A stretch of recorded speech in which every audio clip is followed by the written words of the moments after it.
Release that witch eye by Ermu. Chapter 941, Bearing His Soul. Appin suddenly froze. In other words, that accident years ago was a lie specifically set up by Earl Quinn to cover up the fact that his daughter became a witch. Andrea was a demonic fallen one all along. He never knew. But the fact remained that the ones who murdered his father and brought destruction to his kingdom were indeed witches.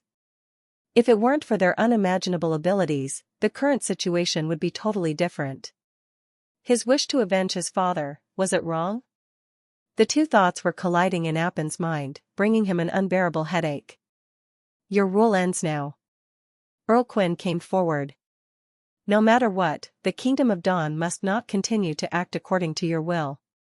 The witches will get their deserved recognition and obtain the same status and rights as the common people.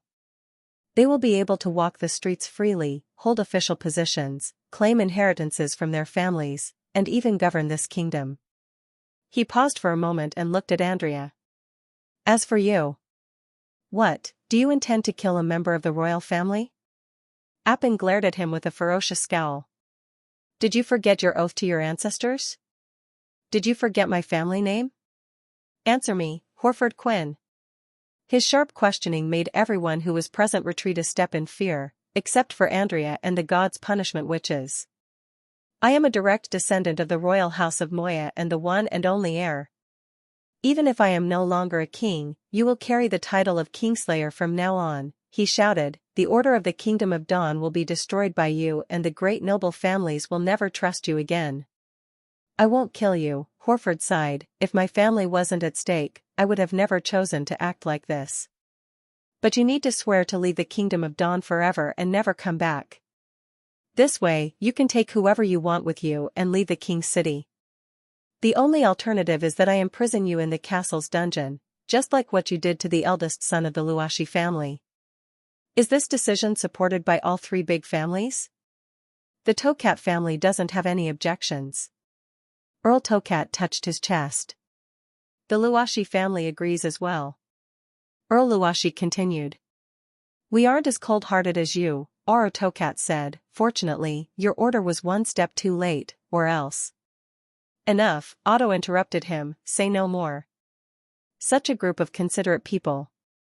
But when faced with the huge differences in power, how long will you be able to sustain such a ridiculous friendship? Appin gazed at the nobles in the hall coldly and thought for a long time before saying, I choose the first option. He could not let himself be imprisoned in a place where he might never see daylight again. As long as he was alive, he would always be a member of the royalty of the Kingdom of Dawn. Whether it was the Kingdom of Wolfheart or the Kingdom of Everwinter, he would still be treated according to his status. Leaving was preferable to being held in a cage. And it was impossible to guarantee that neither Horford Quinn nor the King of Grey Castle would ever make a mistake. So once a dispute eventually arose, the nobles from the other territories would definitely remember his existence. Then, please take an oath. Earl Quinn nodded. Once Appin Moya finished his oath in the name of the ancestors, the matter was finally resolved. But only Andrea noticed that when the guards escorted the King of Dawn out of the hall, Elena, who was supporting her, had a cold smile on her face. While leaving the castle, Otto suddenly called Andrea from behind. Miss Quinn, thank you for saving my life. Mr. Hill told me in general about what happened in Neverwinter City. She smiled and asked, why are you being so formal with your savior and once childhood friend? No. Otto was struck speechless for a moment, his eyes revealing a somewhat happy expression. Then call her big sister. Oro came forward and grabbed his neck. Don't forget who the leader among the four of us was back then, unless of course, you want to take her position. Oro. Otto struck the latter's chest with his elbow. Ahem, fine, I'm just joking around because you were too tense. Oro acted as if he was hurt. It's been so long since we last met. Today, the Flower of Glow is back with us, we must have a good gathering tonight.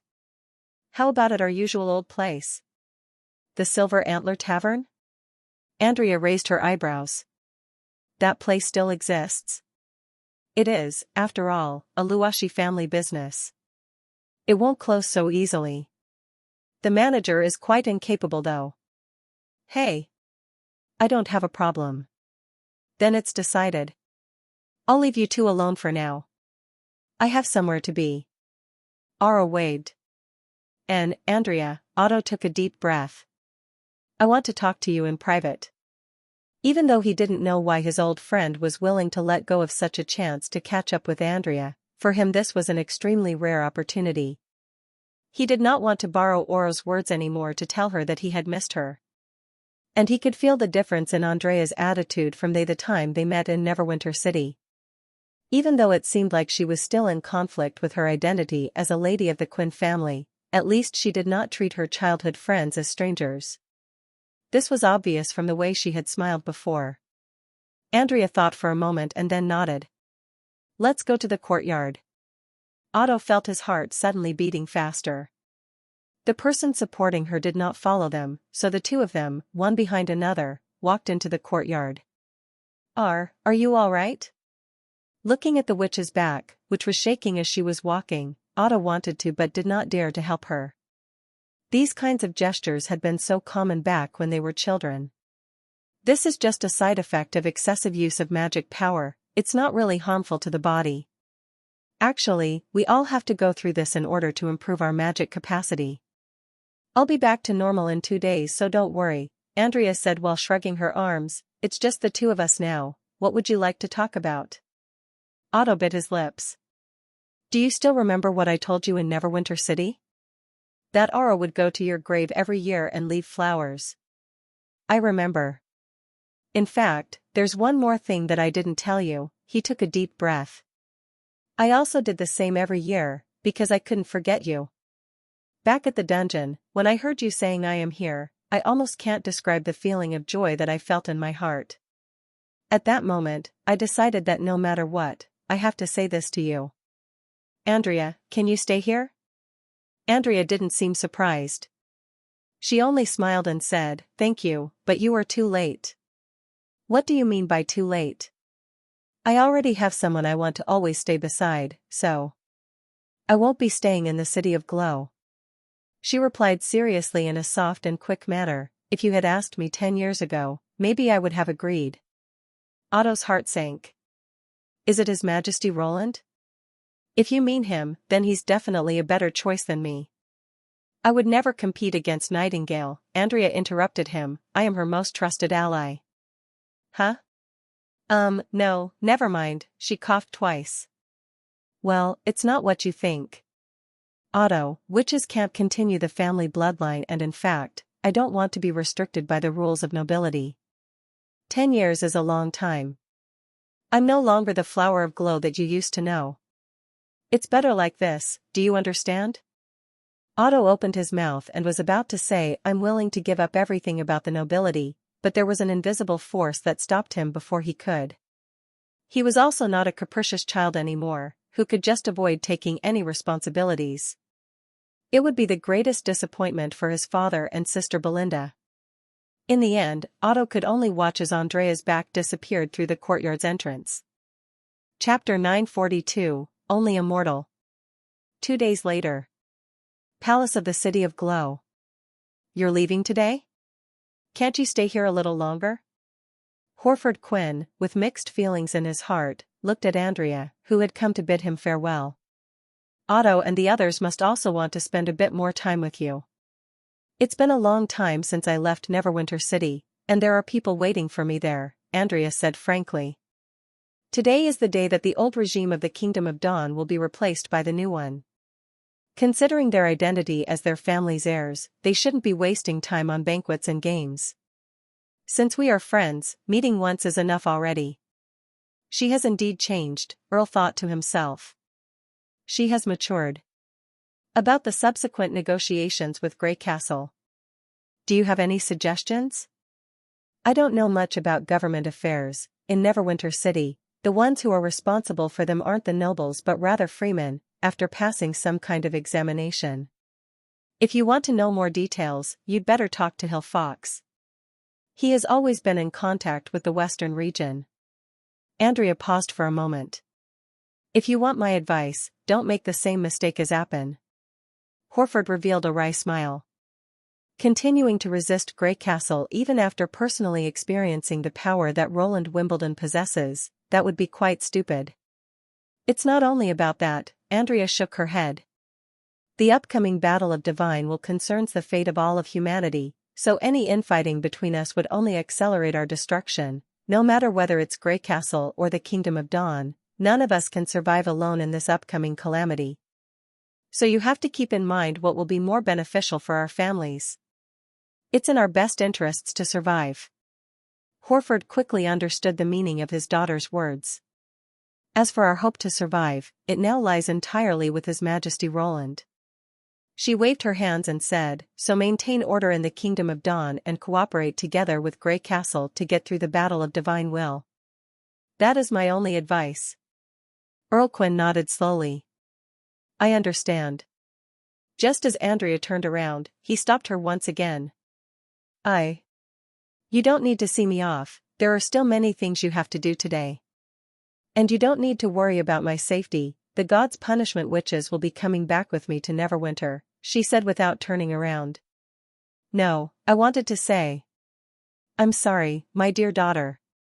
When he said those words, Horford suddenly felt a lot older, but his heart felt like it was relieved of a great burden. In fact, he had so much more to say. Such as how sending her away at that time was indeed for the sake of the family, but it was also to protect her. Or how much he regretted not discussing that issue with his wife. If he had a chance to choose again, he probably wouldn't have acted as harshly as he had. And finally, how happy he felt when he found out from Otto that she's still alive and well. However, Earl Quinn understood that the damage was already done. No matter what he said now, it would only sound like an excuse, nothing more than made-up words. This was the price of his decision. Andrea had now become so mature, he couldn't act too badly in front of her. Without saying anything else, the old Earl closed his eyes. Well, I'll be going then. His daughter's steps slowly faded away and finally disappeared from his ears. Though he did not hear the word father that he yearned so much for, at the same time, he could feel that her attitude was not as cold as before. At least, she no longer addressed him as Lord Earl. This was acceptable too, he thought. After all, this is just a temporary goodbye. They would have the chance to meet again in the future. Time heals all wounds. His decision 10 years ago had made him lose so much. But Horford Quinn was determined to use the same amount of time to redeem himself. Leaving Whitewave Bay, the ship entered the sea. Appin put down the map in his hands and looked out from the porthole. This route was one of the main commercial routes to the Wavelight port of the Kingdom of Wolfheart.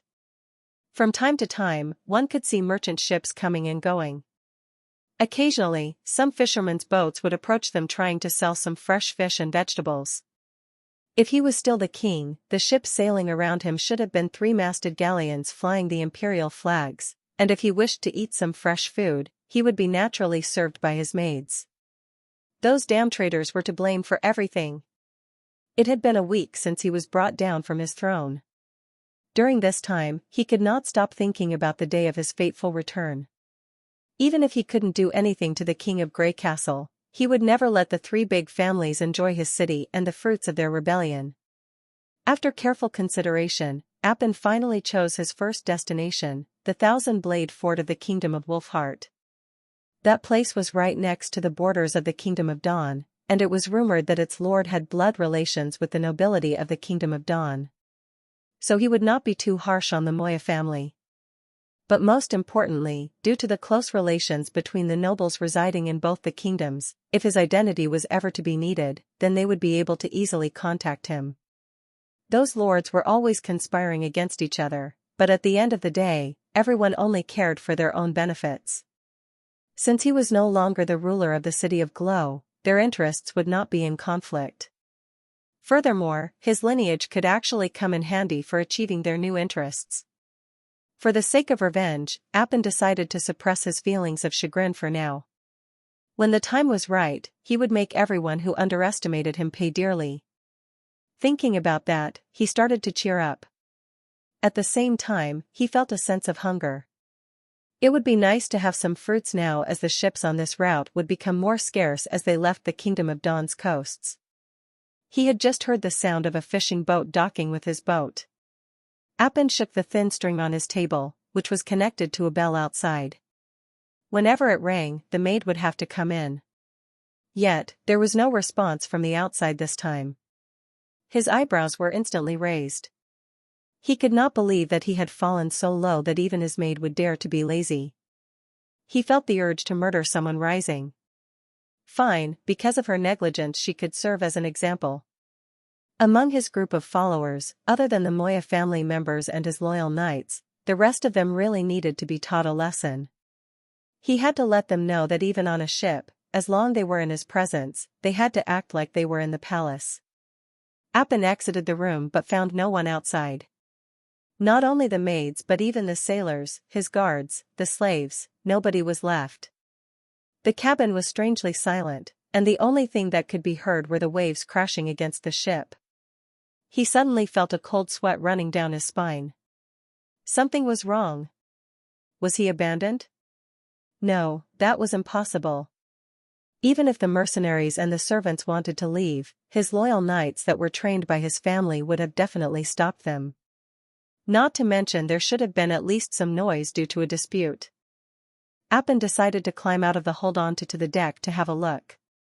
There should still be some sailors there no matter what.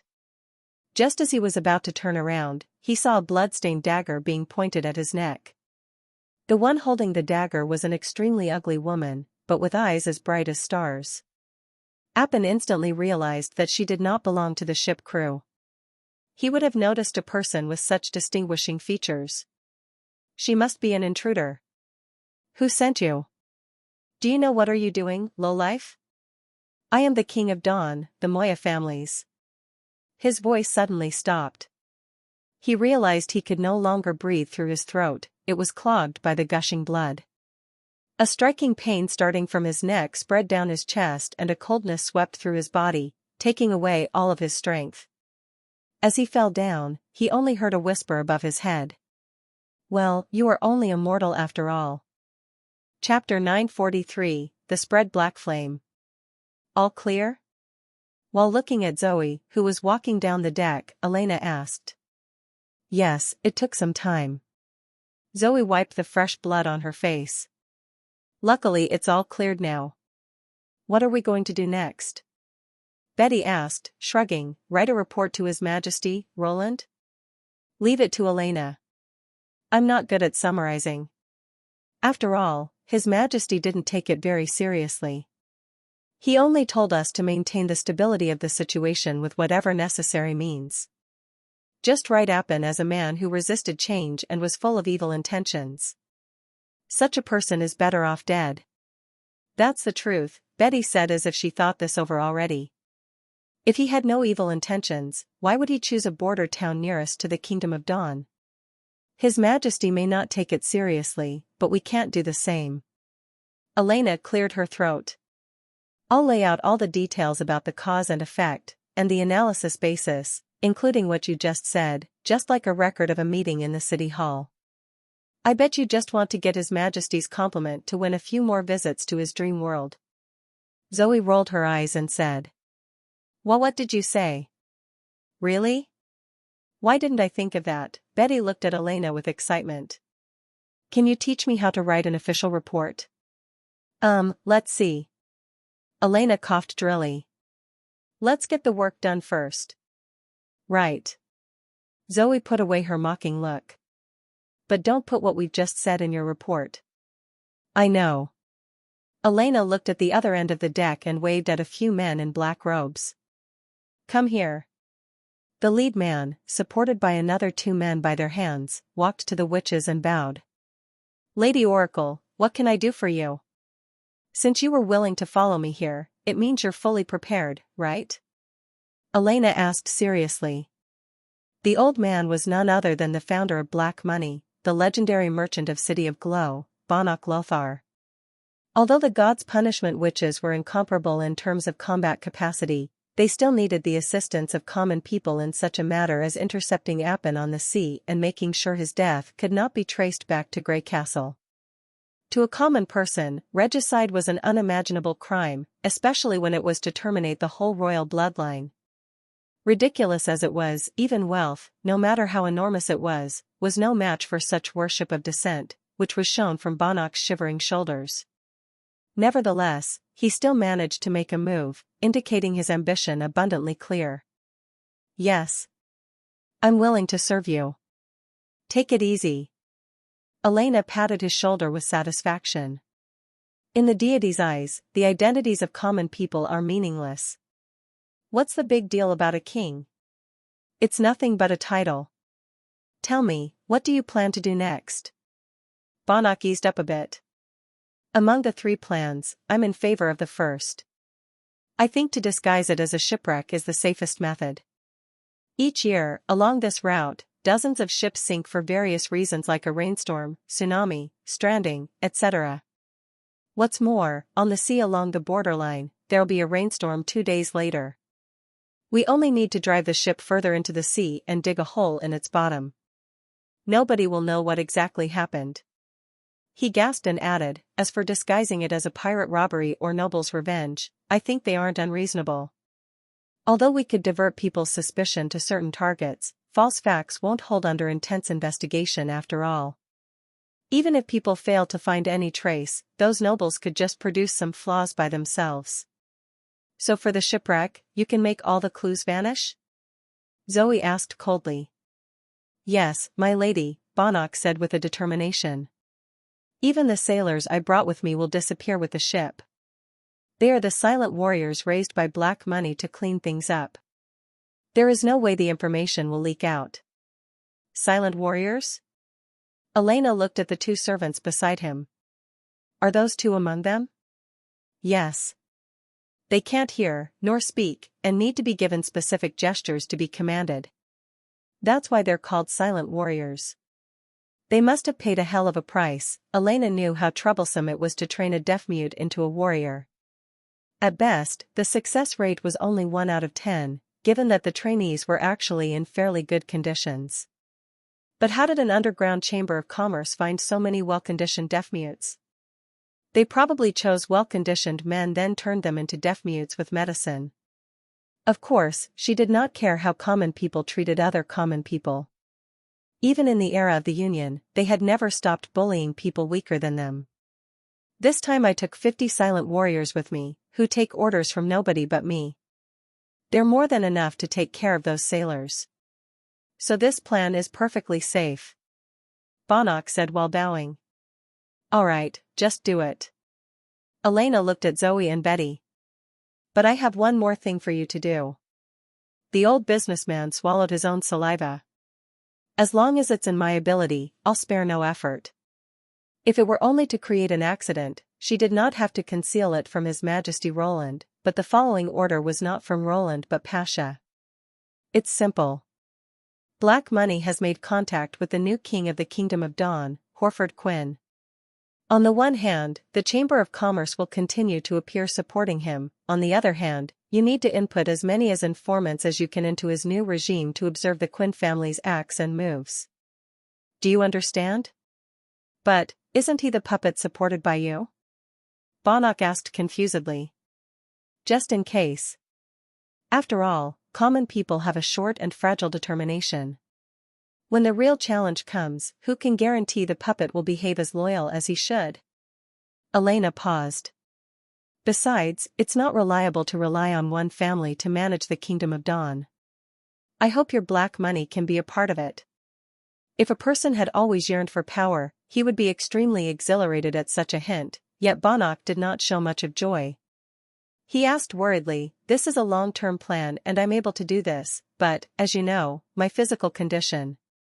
Elena took out 2 bottles from behind her and handed them over to the old man. Take them. Drink them when you don't feel well. But remember, don't drink them within the month of each other. With another 6 bottles of this, your body will meet the basic criteria for modification. Excitement filled with Bonnoc's eyes. He anxiously took over the bottles and put them into his pockets carefully.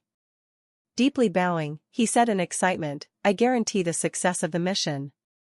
Work hard. When it's done, we'll turn you into an immortal," Elena said softly.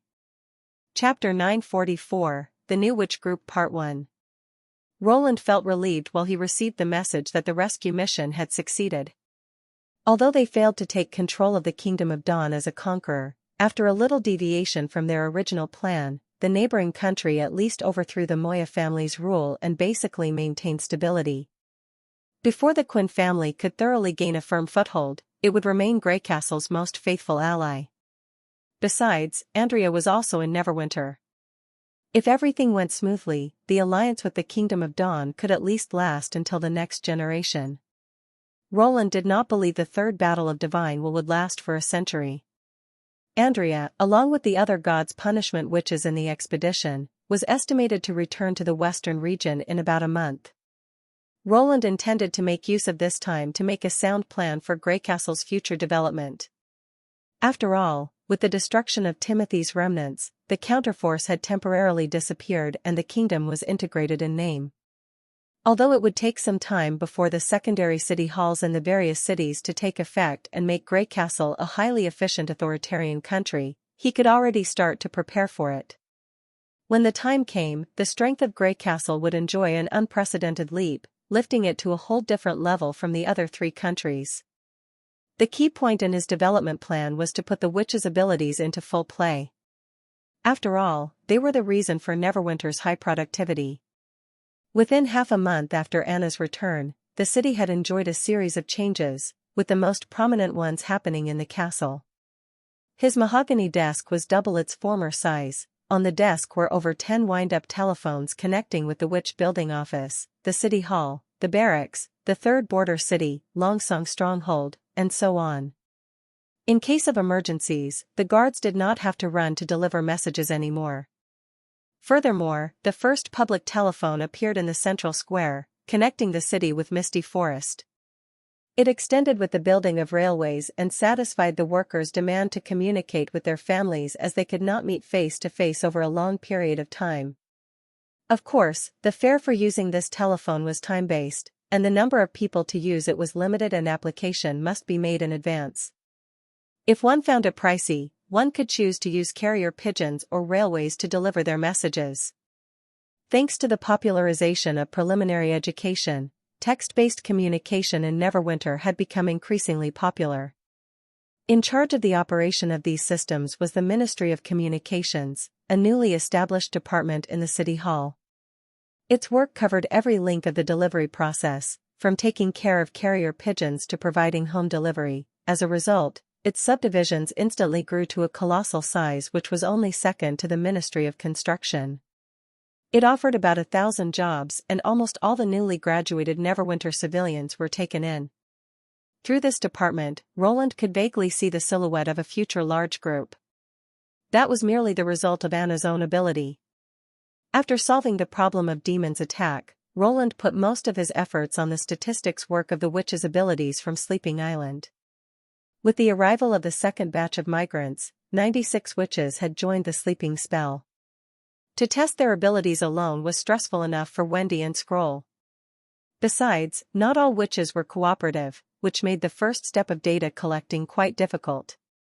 Luckily, with Tilly's prestige and Wendy's conciliation, the registration work was more or less finished smoothly. The black notebook in front of Roland was the result of the preliminary examinations of all the witches' abilities. He had read it over and over in the past few days and figured out the uses of most of the witches' abilities. Now he felt that the former way of classifying the witches' abilities as intensifying, summoning, and attaching magic type was too rough and unfit for expressing their usages directly. Hence, he reclassified the witches by their work assignments.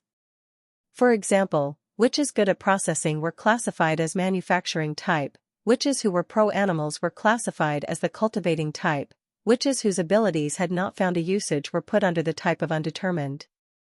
Thus the City Hall could clearly see the number of witches which could be employed for production work. Besides, this batch of witches had shown Roland how drastically different their abilities could be.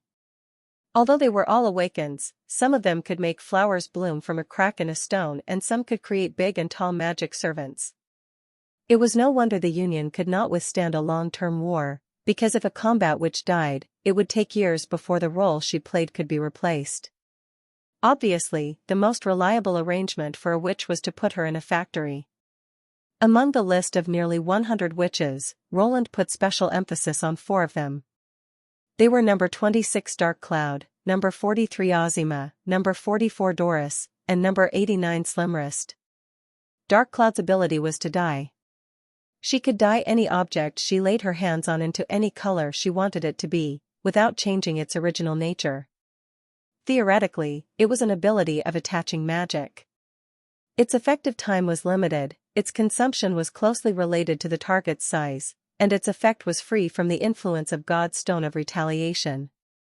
But Dark Cloud's dyeing ability was so powerful that its effective time was strikingly long. This was probably because the change of color barely affected the object and she only needed to use a little bit of magic power for the dyeing effect to last for years. In other words, if Dark Cloud exhausted her magic power, the dyeing effect could last for a century. But the size of the object still mattered. She could not, like what Hummingbird did, release her ability in an instant and reduce its effective time, so if she ran into a large object beyond the upper limit of her magic power, her ability would not take effect.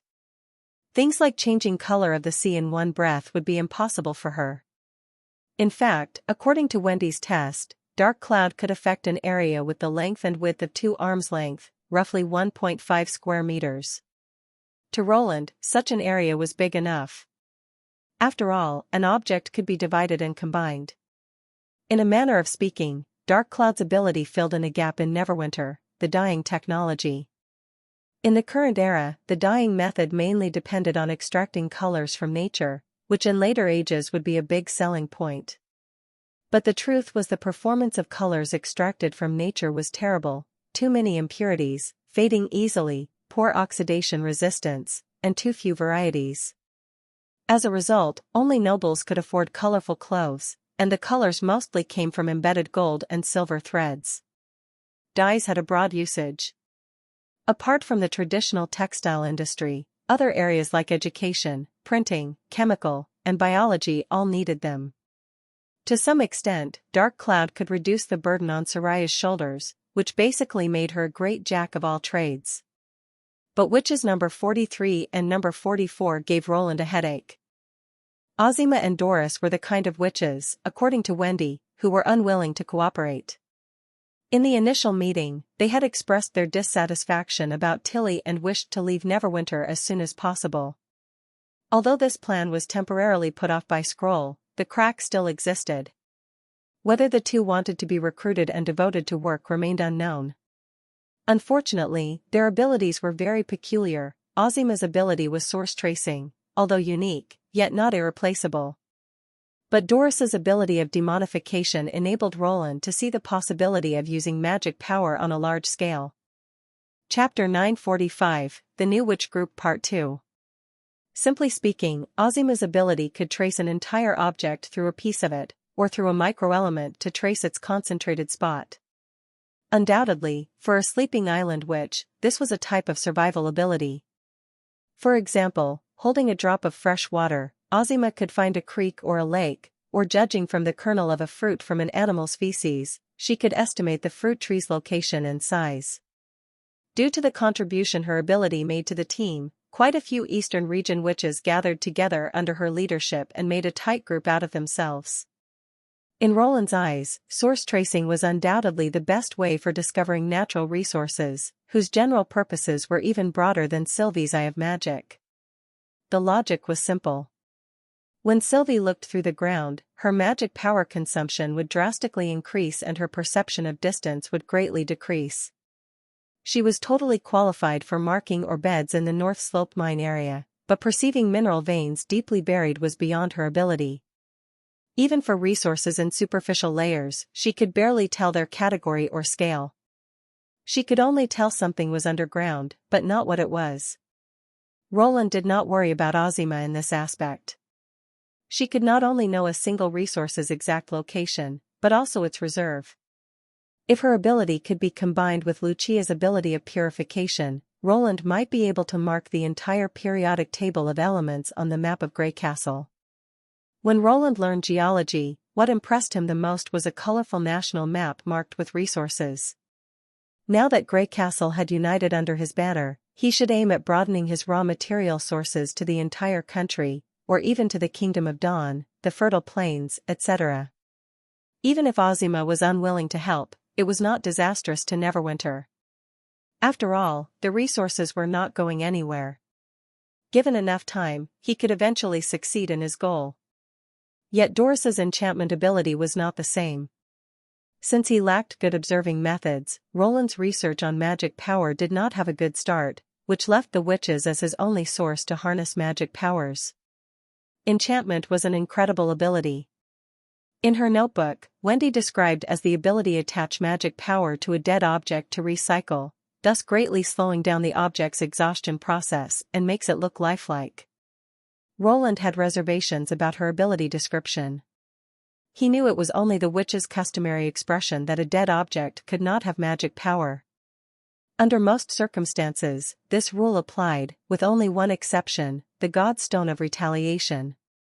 The joint experiment carried out by Isabella and Agatha showed that God's Stone did have magic power, or, it at least had the ability to attract magic power, which was originally exclusive to the awakened. When Isabella smoothed the area under the disturbance of a God's Stone, she could see extremely tiny magic power residues on its surface, although for only a few seconds. Throughout the entire process, no third party had injected more magic power into it, so those magic power residues must belong to the God's Stone itself. In another word, unlike what he had expected, the God's Stone of Retaliation did not have high-density magic power which could disable other magic powers. But it did have magic power, only the amount was very little. As to how it isolated the effects of magic powers was to be discovered. One thing he could be sure of was that magic power was incompatible with dead objects was not entirely true. Considering a God's Stone could soon become a common stone after Isabella's adjustment, Agatha made a bold speculation: the magic power of the God's Stone of Retaliation would keep on running out, but it would also constantly absorb new magic powers as a living entity did, which formed a magic power circulation. Just like sand on a beach, which absorbed heat from sunlight and raised its temperature during the day and released the heat at night. This could explain why Isabella could completely alter the nature of a God's Stone without interfering with its structure. Agatha also believed that Isabella killed the God's Stone. Wendy's description was obviously made based on Agatha's conclusion. Roland did not mind it. He still believed that the mineral vein of God's Stones was indeed dead objects. Whether an object could take in or push out magic power was not connected with whether it was dead or alive. The reason that they could not explain its working theory was that they knew too little. Much like before the invention of the microscope, mankind knew nothing about the microworld. In his eyes, enchantment was, in a manner of speaking, a kind of conversion to God's Stone. Of course, disregarding the theory, this ability was undoubtedly effective.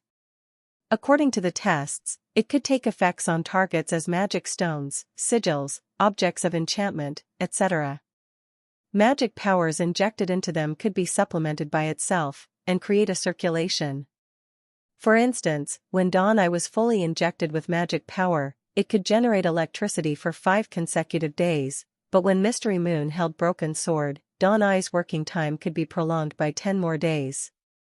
No matter what, the magic power injected in the bronze stick was constantly running away and would not stay forever in an enchanted object. That meant even if Mystery Moon's magic power could reach the same level as Anna's, it could only sustain a few more Dawn Eye at the same time. It could barely satisfy the needs for the factory's illumination and the equipment's operation, let alone be put to use on a larger scale. And a Dawn Eye enchanted by Doris could absorb the ubiquitous magic powers to compensate for its magic power consumption, therefore keeping the magnetic poles working.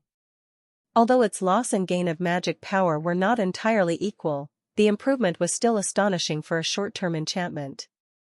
It meant Mystery Moon could be relieved from the maintenance work of energy charging and become an energy manufacturer. It also meant that, besides the factories, many other places could get stable electricity supply. At the same time, many enchantment abilities, which were originally of little value, would gain purpose. Additionally, Agatha and Isabella could get a pile of test targets similar to God's stones, which would greatly help their research on magic power. As for the issues with enchantments, such as taking too long to take effect, low efficiency, magic power circulation could be broken off by God's stones, etc., were nothing compared to the ability itself. So no matter what, Roland needed to keep such a witch. After thinking it over, he felt the only strategy that could work was the sugar-coated bullet. After all, in the art of tempting people, he had found no one who could do better than himself. As for the last witch, number 89 Slim Wrist, she was just like her name. She was the daughter of a jeweler and was born to be good at carving. She not only had slim wrists but also flexible fingers which enabled her to carve complex patterns. After her awakening, her gift was greatly improved. Not only could she carve much faster, but could also carve on anything. On first glance, Anna could easily do that with her black fire, but she was a genius who had gone through 2 revolutions. Even in the Union, she was among the top senior witches, a completely different level than Slim Wrist. What Roland liked about Slim Wrist was that she could take some workload off of Anna. Besides, there could never be too many precision manufacture practitioners. Back on the sleeping island, she could only be a top craftswoman polishing jewelry for nobles, but in Neverwinter, she could propel the advancement of society together with the other witches. Chapter 946, The Payment Problem. Roland closed the notebook and gently sighed. The arrival of numerous sleeping island witches would undoubtedly instill the industry of Neverwinter with immeasurable vitality, yet, a few intractable problems lied in front of him. With the toughest one being the issue of payment. Those witches belonged to Sleeping Spell. Theoretically, they were under the leadership of Tilly, so whether they were willing to be employed was totally up to themselves. Although Tilly's attitude toward him had greatly improved, it was still hard for him to back up his former promise and make use of his connection with Tilly to propel the witches forward. That was to say, the position planning in the notebook was only his own intentions for the witches. To what extent those intentions could be realized was dependent on the number of witches who were willing to join in the tides of production.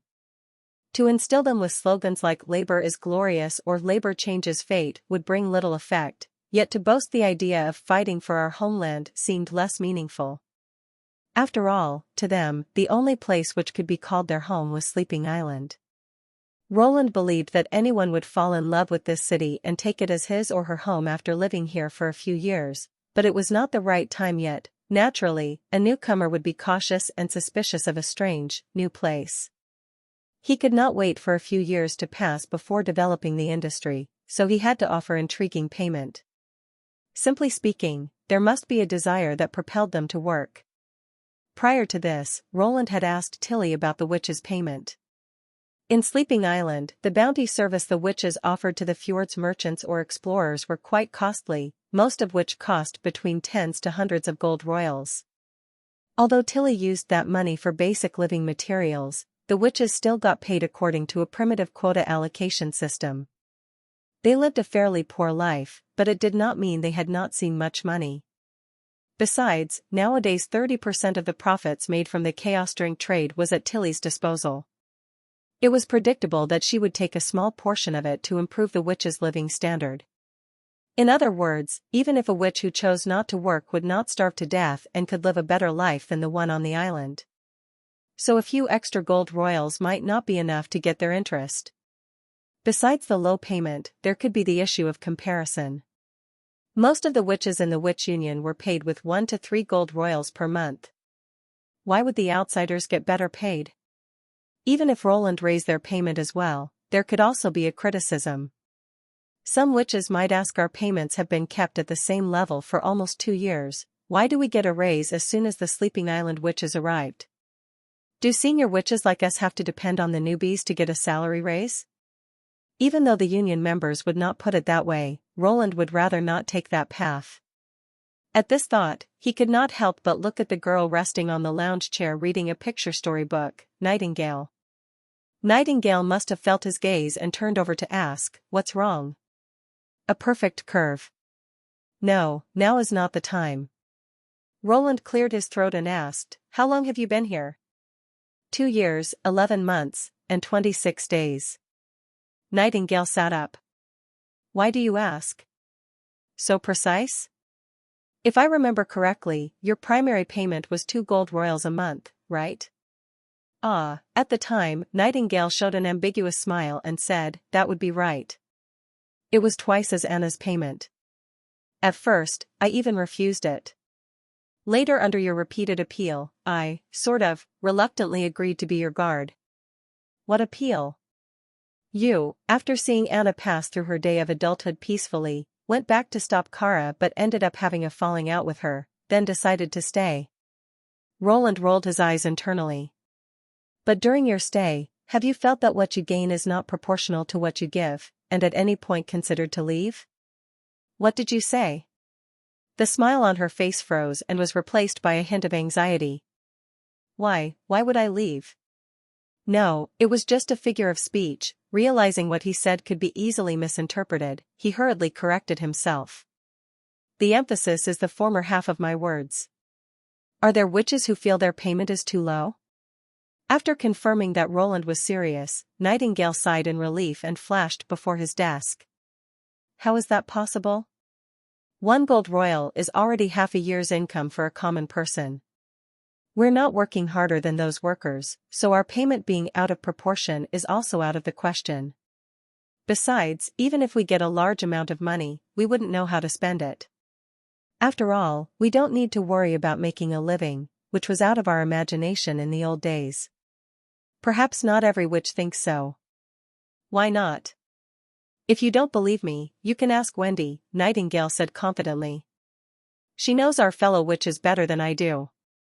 All right, Roland shrugged and said, I need her opinion on another matter anyway. What matter? Nightingale asked curiously. It's a secret, but soon you'll know, Roland answered with a smile.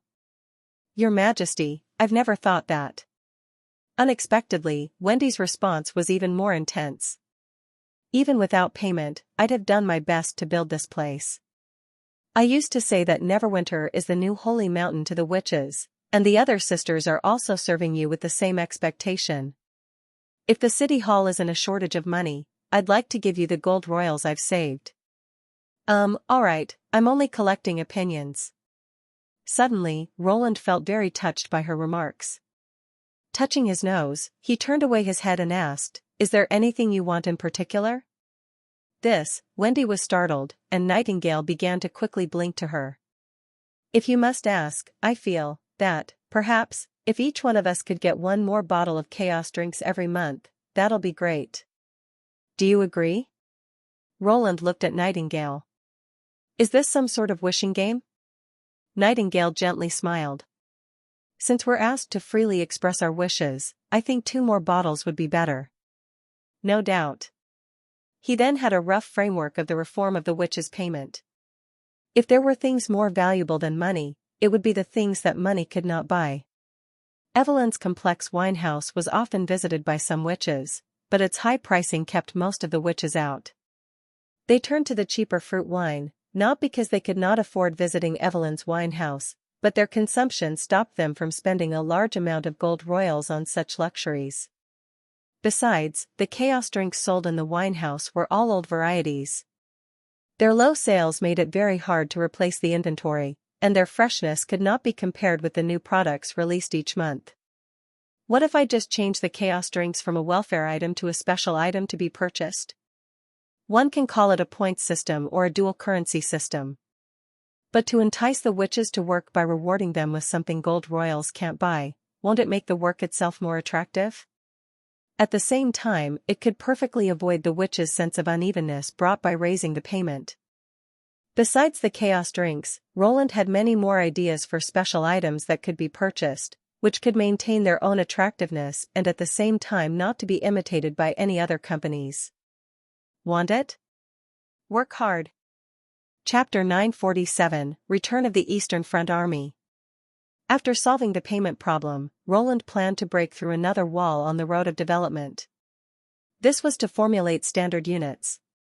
The universal education in Neverwinter had taken millimeter, centimeter, meter, kilometer, and some other distance units into the textbook, replacing the original distance units such as inch, foot, yard, and so on.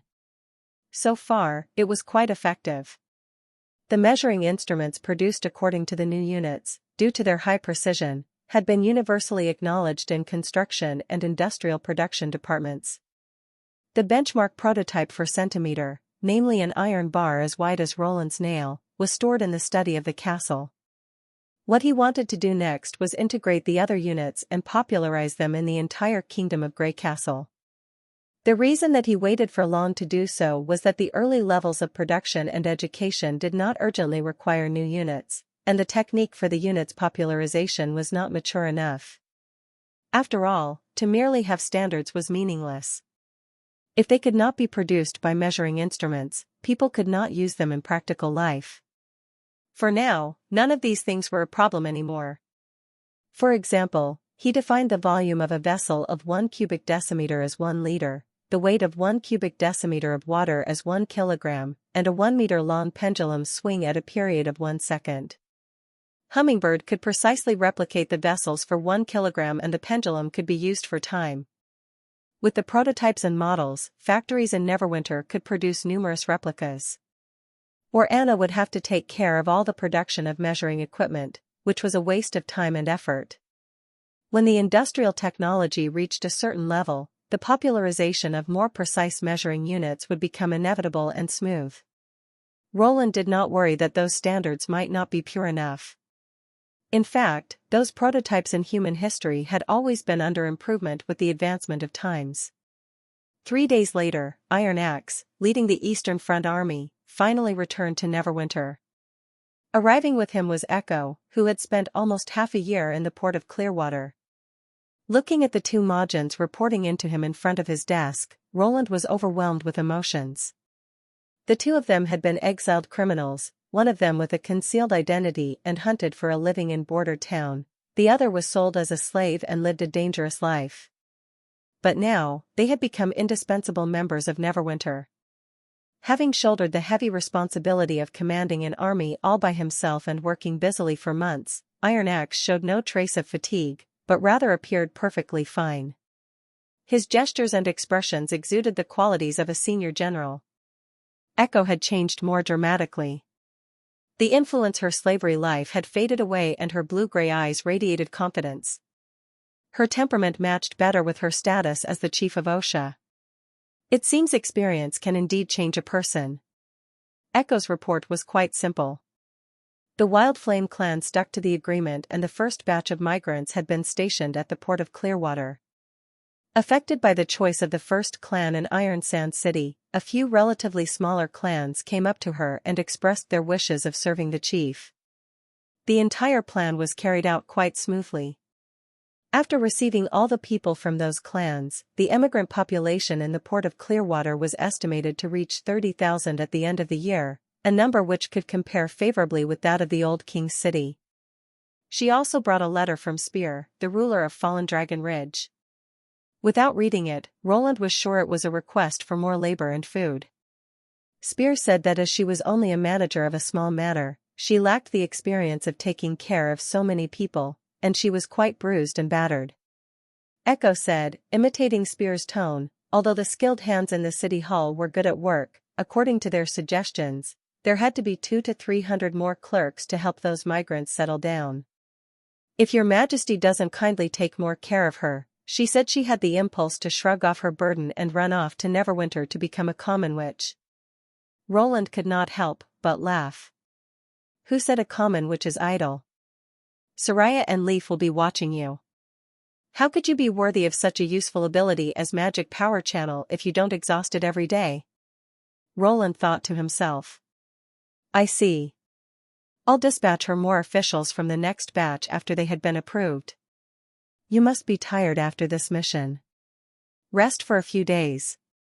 Yes. Echo bowed and then asked, full of expectation, Your Majesty, have you been composing recently? Have you learned all the other songs?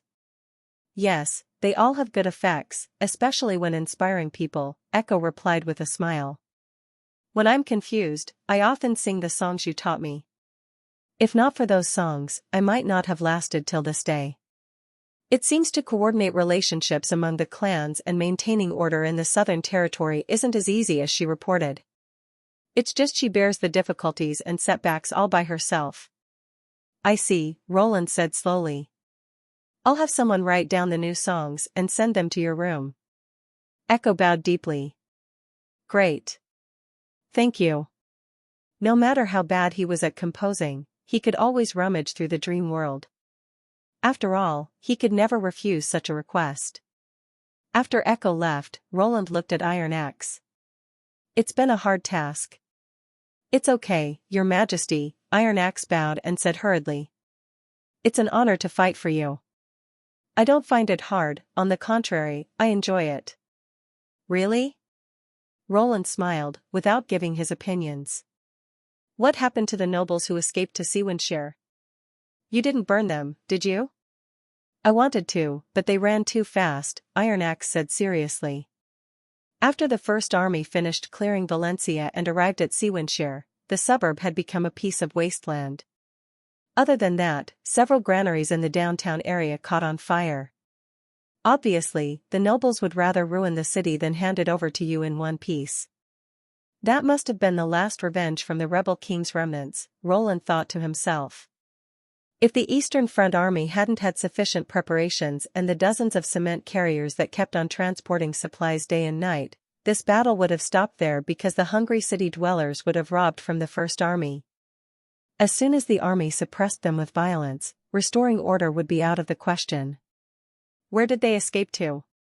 Some went to fjords, others went to the other three kingdoms, Iron Axe said with regret. Unfortunately, the First Army was not equipped with ships, otherwise there was no way I'd let them go. Don't worry. As long as they dare to use their original family names, I'll clear them away sooner or later, Roland said slowly. At least the batch that fled to the Kingdom of Dawn were none better than flies throwing themselves into the net. They probably were Timothy's last loyal followers. Roland did not worry that they might come back. The reason he wanted to remove them once and for all was that they gave him a headache. After inquiring about the rehabilitative measures in the eastern region, Roland suddenly remembered something he had doubted a while ago. Right, and luring the nobles to prison then setting it on fire, did you come up with this idea? Iron Axe's expression instantly froze. Chapter 948, Unexpected Punishment. Your Majesty, To Roland's surprise, the latter did not immediately divulge his reply as he would normally do, and seemed somewhat hesitant. It was rare to see the First Army's commander-in-chief behaving like this. Roland had simply asked the question casually, but he now grew in interest. He had expected Iron Axe to get worked up over this. After all, the punishment for complete responsibility in the matter could include death by burning or hanging. He was, however, curious because the latter had not violated his orders in any reasonable sense, and thus there was surely another explanation for the latter's uncertainty. However, he did not press on with his charge, and instead leaned back in his chair awaiting the Majin's reply. After much contemplation, Iron Axe suddenly knelt down and replied, No, Your Majesty, though it was Miss Edith who planned the elimination of the enemy's nobles, it was I who carried out the plan, and thus I'm wholly responsible. Edith? Roland was taken aback. Could this have been planned by the advisor department? Having not seen anything related to this in the submitted proposal, he wondered if this was arranged in secret. On second thought, he realized why the latter was being hesitant. In the present era of mercenaries, any military-related affair was considered to be the exclusive concern of the Lord, and was extremely sensitive to intervention from outsiders. If the matter took place in another noble's territory, the clandestine agitator would certainly be punished. Iron Axe appeared diffident because he did not want to implicate Edith, yet had no intention to lie. From my understanding, you handled the affairs on the Eastern Front very well. The City Hall will soon determine your reward amount based on the battle results. You may go for now. Iron Axe was stunned. Your Majesty, you won't punish me? Roland could not help laughing. Why? What have you done wrong? My orders were to purge the rebels in the eastern region and bring those cities under my rule. You were entitled to act according to circumstances, Roland explained. If you listened in on two of your soldiers having a strategy discussion in the barracks and decided to adopt their ideas, do I have to punish you and these two soldiers? Edith is a member of the advisor department after all, and it's normal for her to have thoughts on strategy. So, Your Majesty, you don't think either of us did any wrong in this matter? Iron Axe lifted his head. I didn't say so. Roland shrugged his shoulders. Just because you're fine doesn't mean that Edith won't have anything to answer for, but that has nothing to do with you. Go back and have a good rest. Iron Axe opened his mouth as if he was about to say something, but instead he just stared on and decided to obey orders. Yes, Your Majesty. After the commander-in-chief of the First Army left, Roland immediately got on the hotline to the city hall. Inform Edith to come to the castle. Less than 10 minutes later, the Pearl of the Northern Region arrived at the doorstep of his office. Your Majesty, I'm responsible for this matter, Edith spoke without prompt. I'll accept whatever punishment you impose. Roland looked at her amusedly. I haven't opened my mouth and you already know what I'm going to say? When the Eastern Front Army returned to Neverwinter, the first person you would summon was certain to be Iron Axe. If he hadn't reported to you the burning of the nobles, I doubt you would summon me this soon. It's always easy to talk to smart people. Roland thought. Her frank manner even made him feel that she was a loyal subordinate who was being wronged. However, at times, the smarter the person, the more prone they are to getting trapped in a self-created cul-de-sac. From the start, it was I who asked him to do this. It simply isn't his style to dupe the nobles together and pass it off as a fire scene. That aside, since you feel that you're responsible, where do you think the problem lies in? I arranged to meet the First Army commander in an unofficial setting without asking for your permission. Wrong. Roland swiftly interrupted her. Your problem's that you violated the advisor department's rules, which state that any battle plan must be recorded on paper and submitted to me for review. Edith had clearly not expected him to say this, and her eyes widened involuntarily. Your Majesty? Is that not so? But, she said with a puzzled look, this operation was carried out in Your Majesty's name. Won't the other officials see it as something you did? You're not wrong. Roland smiled slightly. Is there an issue with that? Actually, like Iron Axe earlier, Edith displayed a rarely seen look of confusion. They may be rebels, but they're also nobles. To other nobles, your actions could. I know what you're saying. Roland shrugged. But if I'm not able to handle the backlash, do you think you can? Relax, it's fine. Let me ask you, do you think it's right for me to scapegoat my subordinates when an issue arises? Scapegoat? Ahem, that means to shirk my responsibilities, Roland explained. This matter was clearly done on behalf of the Kingdom of Grey Castle, yet you face death instead of glory. If I feel justified to approve of that, do you think those officials will remain wholly loyal to me? Edith kept quiet. As the king, I'm the most suitable person to take responsibility. Only this way will the subordinates be able to work without burden. This is also why I have to review the advisor department's final plans, in case it's something I'm not well versed in, understand? After quite a while, the Pearl of the Northern Region finally nodded and replied, I was too self-important. For violating the rules, your contributions towards this double offensive shan't be recognized, which would otherwise have got you a promotion. Roland took a sip of his tea.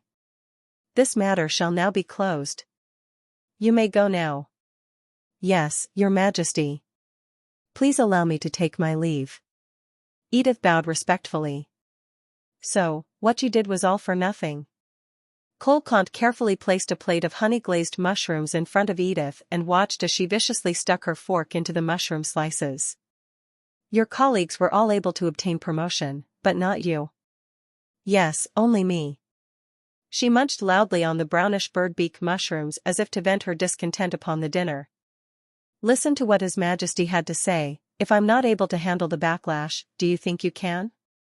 It was so unbearable that I need an outlet right now. Of course, I wouldn't have done what I did if His Majesty was more like my father. But knowing that he wouldn't ignore this, I felt that it wouldn't be a bad investment and that the risks were manageable. Yet, he dismissed everything I did in a few sentences, and even griped that I think too much. Is it really so naive to be an idealist? Elder sister, are you angry? Cole wiped the sweat off his forehead. What, you can't tell? Edith glowered at him. The latter shrunk his neck hastily. This was the first time he saw his elder sister display such an expression during a non-ceremonial occasion. Having lived together for more than 10 years, Cole was familiar with her great love for power. If, as she put it, she had just lost an opportunity for promotion, it would be normal for her to be annoyed or disappointed. But, her expression informed him otherwise. It seemed more like a strange smile mixed with anger. Unless he misunderstood, this sort of grumble was usually called pouting. Gosh. As he thought about this, Cole could not help letting out a shudder. Who knew that the pearl of the northern region, who's usually a face of indifference or cunning affection, could smile displeasedly? And, unlike during the banquet when it was deliberate, she seemed to be completely unaware of her present expression. Was this really the Edith Conti knew? Having not received a reply for some time, Edith sharply squinted her eyes. Cole suddenly felt the hair on his back raise. No, there's no doubt she's my sister. I just think, maybe His Majesty has his own considerations? As he wishes. Edith placed the last mushroom in her mouth. I just wonder how far an idealist can go. But. What? Cole faintly sensed a bad premonition. But my unhappiness is real. Edith perked her thin lips. You shall be my punching bag in the meantime. Chapter 949, The Future of Witches. The new sleeping spell was not just a single building, but a residential district of nearly 7,000 square meters. As a key construction zone, it was not only equipped with water and heat supply, but the buildings were 4-story frame houses that utilized the fully tested concrete pouring technology. The interior plan was exactly the same as that of the Witch Building. Apart from that, Roland also established in the middle of the neighborhood a 2-story conference hall for the Sleeping Island witches to organize activities. On the first night that migrants arrived in Neverwinter, their welcome banquet was conducted here. And now, half a month later, the hall was once again packed full of witches. Under the gaze of the audience, Tilly walked onto the podium and announced the recruitment order from Roland Wimbledon, as well as a brand new salary system. Work arrangements will be like this.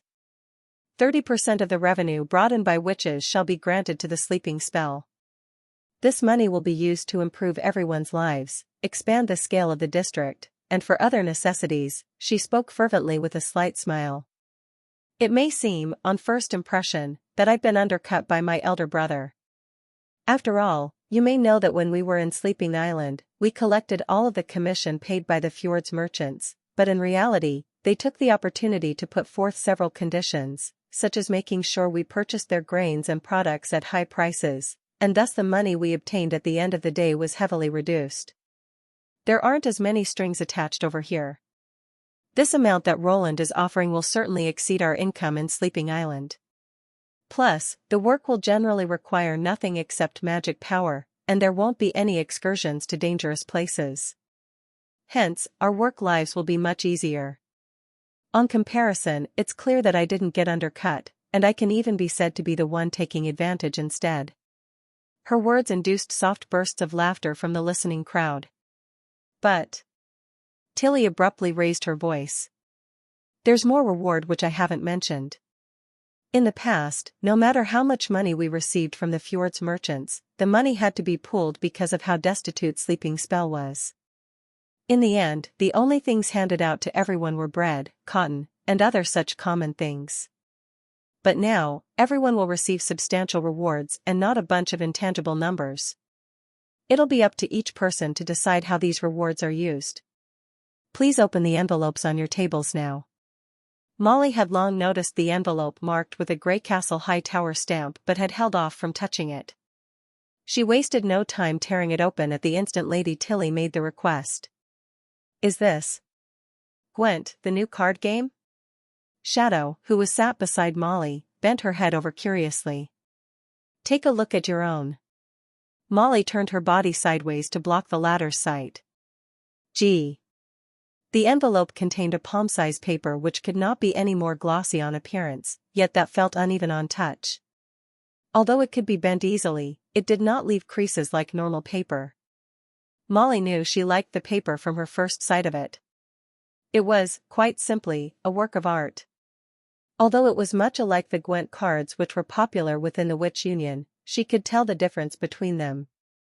It was extremely exquisite in design. The patterns on it were not just gorgeous and colorful, but also highly intricate, as if the lines were drawn using threads of hair.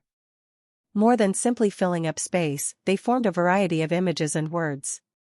For instance, on the front side of the paper was a high tower and spear's emblem, while the rear side displayed a high mountain being shone on by the rising sun. Under each image were written the captions issued by the Grey Castle royalty and for exclusive use by witches, while the four corners of the paper were inscribed with 310s and an unknown symbol. The thing that Molly was fond of was that the images on both sides would reflect golden light when the paper was rotated slightly, as if the patterns were aligned with gold. I guess it isn't a Gwent card. Shadow had also discovered the paper's uniqueness. I remember that the numbers on the cards were all on the same side. Is this a gift from His Majesty Roland? But Lady Tilly clearly said that this is a reward. Oh, yours is the same as mine? Warbeck came over from the other side of the hall and joined in the conversation. Everyone should be the same. What does this symbol mean? Not sure, but I seem to have seen it somewhere. A flurry of whispering voices emerged in the conference hall. The witches were all fascinated by these lovely pieces of paper they had just obtained. It was only when Lady Tilly began to speak again that the discussions abated. The thing you're holding is called a note. It has the same function as coins, the difference being that this type of note is only given to witches and can only be used by witches. Lady Tilly, you mean that it's a gold royal made of paper? Someone asked. You may understand it that way. But it can be used to buy certain things which are hard to purchase with gold royals. Tilly nodded.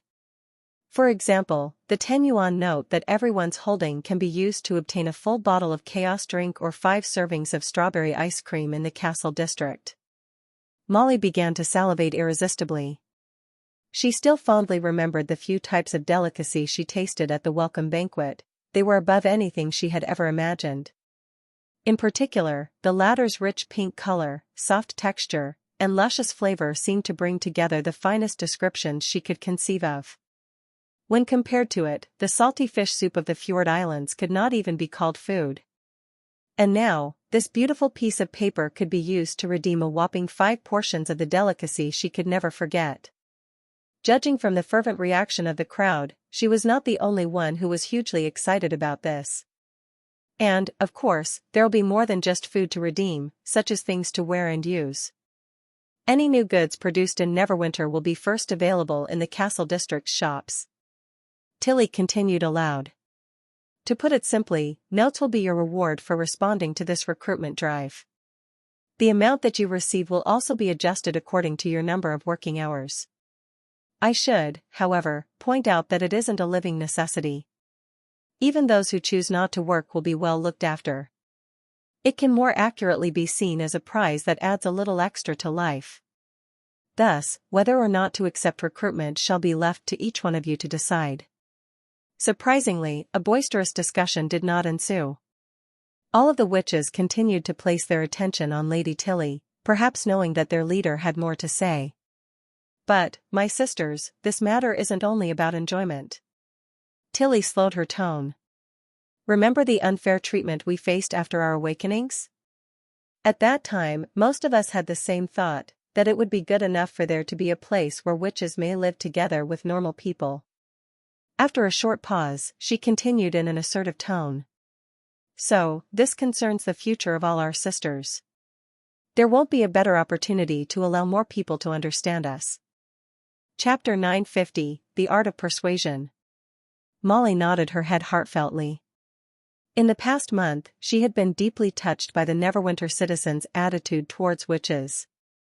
They acted neither overly familiar nor discriminatory, and instead seemed a mix of curiosity and accustomedness. While strolling around the harbor district a few days prior, she saw a fierce gust of wind blow down a pile of empty wooden crates on the pier. Her subconscious reaction was to summon her magic servant to catch the falling crates. Instead of screaming and fleeing, the working crowd expressed their great interest in the transparent and legless giant. This was an experience Molly never had before. Even the migrants on Sleeping Island had never been so close to witches. Although they abided by Her Highness Tilly's command on the surface, they still considered witches to be a different species from themselves. The customary practice of most Fjord Islanders was to maintain a respectful distance. Only the explorers and some merchants did not mind the powers that the witches possessed. This was not to mention how terrible the situation was on the continent where the church had had deep influence. The first time Lotus brought home news from the western region, Molly only half believed it. Only when she personally came over did she discover that Lotus stories merely scratched the surface. Now, she felt a glimmer of envy seeing Lotus leading a large number of people up and down the tall buildings, Evelyn running a perpetually bustling tavern, and Candle, who used to be seen as useless, being warmly welcomed by the factory workers. It was only because Molly did not want to disturb Her Highness Tilly that she had not actively sought employment. She was never one to remain idle, even when in Sleeping Island. And, let's not forget that we still have the biggest enemy to take care of, the demons. Tilly looked around the audience. All of you already know what the Battle of Divine Will means. Even the Church of Hermes is nothing compared to them, and therefore, work shouldn't only be for your own enjoyment. Every note represents your contribution to Neverwinter and the entire human world. This brings glory to the witches as a whole because through this, we can prove to the world that witches are an indispensable and decisive part of the human race. She raised her right hand with her fist clenched. Sisters who accept recruitment, please walk up on stage now. Out of 86 jobs, 69 have received responses. This is a fairly good result. Tilly handed the name list to Wendy after the meeting was over. And most of the non-repliers are just hesitant. I believe that more will accept recruitment after some time. It's more than just fairly good, Wendy quipped excitedly, this is way beyond His Majesty's expectation. Oh? Tilly seemed curious. How many did he guess? Wendy laughed and extended 3 fingers. 30? Tilly became somewhat peeved. He belittles the sleeping spell way too much. Rather than saying that he underestimated the witch's enthusiasm, you can claim credit for it. Wendy dropped her smile and bowed earnestly towards Tilly. Your Highness, your last statement wasn't necessary. If it was a normal recruitment talk, 30 people might already have been an optimistic prediction. It was Tilly's rhetoric about working for the sake of all sisters and bringing glory to witches which moved the majority of the crowd. As the former custodian of the Witch Cooperation Association, Wendy naturally understood what her compatriots most lacked in aside from a stable home, recognition from other people. After all, having lived as normal people for more than 10 years of their lives, it was not easy for them to cut clean from their past. The way I spoke during the meeting was also for my own sake. Tilly smiled and shook her head. Roland has allowed me to see a wide range of interesting things and understand what an incredible city this is. If we lose the Battle of Divine Will, all of these will disappear, and thus I have to put in effort so that I'll be able to see more wonderful stuff. It's wise to cuddle together for warmth before Doomsday Winter arrives, right? Your Highness is right. Wendy began to laugh. It's a pity that not everyone agrees with me. Tilly shrugged her shoulders resignedly. Like the Eastern region witches, who may never accept recruitment even until the end. Your Highness, you mean the small group led by Ozima? Wendy asked puzzledly. If she doesn't get along with you, why did she go with you to the fjords? It didn't start out this way. Tilly let out a sigh. Before they arrived in Sleeping Island, they'd already become acquainted with Bloodfang Association. The latter assisted them many times to fight off the church's chasing army during the escape, and therefore Ozima and her people came to trust Heidi Morgan. This was nothing at first, but later on, when tensions broke out between Bloodfang Association and Sleeping Spell, our relationship fractured. So that's what happened. And when I fought against Heidi without informing everyone, I incurred even more of Azima's disgust. I thus consented when they asked to leave Sleeping Island on Sleeping Beauty. Tilly continued slowly. In fact, if Scroll hadn't dissuaded them, they probably wouldn't have remained in Neverwinter. That's not your fault, Wendy said consolingly. Heidi Morgan deserved it for deceiving the Wolfheart witches. But she'd certainly helped Azima. Tilly seemed disinterested in pondering any further over this issue. If I was in their place, I would probably be peeved as well. They aren't bad people at heart. Oh, Wendy remained silent for a brief moment. I may have a way of persuading them, but... But what? It may cause them to break away from Sleeping Spell. That'll be no different from how it is now. Tilly replied without any misgivings. If your idea can benefit Roland and them, go ahead. Is this really okay? Doris revealed a worried look upon returning to her residential building. We've already offended Lady Tilly. If we refuse the Lord's employment this time and thus further displease her, we might. These words received agreement from several other Eastern region witches. I think Doris is right. Roland Wimbledon isn't a typical lord, and is currently the king of Grey Castle. Even if we manage to return to the Eastern region, it's also his territory. Plus we aren't combat witches. If they use force against us, we won't have any ability to resist. Come on. Even if we fight, how can we beat a lunatic like Ashes? I dare bet that she has long disliked us. Actually, I feel that the Witch Union has treated us pretty well. Forget about it.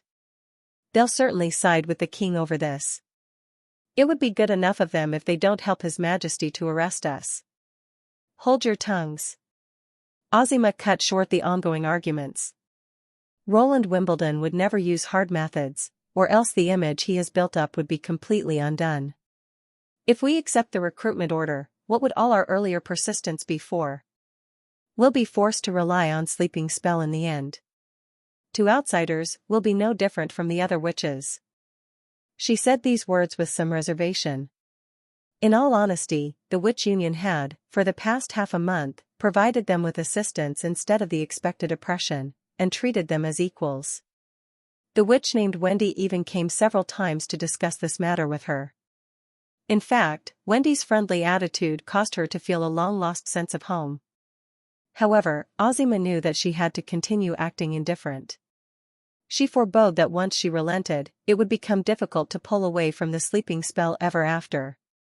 Right at this moment, someone knocked on the main door of the building. Who's it? She turned her head with some annoyance. It's me, Wendy. A familiarly gentle and calm voice was heard from outside. Miss Azima, I have something to discuss with you. Chapter 951, Red and White, Part 1. After closing the door, Wendy swept a glance across everyone and finally stopped at Azima. Speak what you have to say. The latter opened in a harsh voice. If you're here for today's recruitment, you may as well save it. We aren't going to change our minds. Azima, Doris murmured involuntarily. Azima raised her hand to stop Doris from speaking further. I'll firmly remember your care for us in the past half a month, but these two matters aren't quite the same. As was said when we first arrived in Neverwinter, now that the church has been destroyed, I'll have to leave Western Region sooner or later. I have some better news for you first. Wendy maintained her gentle expression and replied.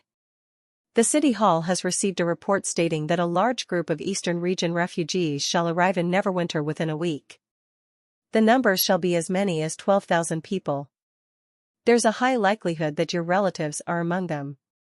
The room seethed with excitement at once. Is what you said true? Certainly.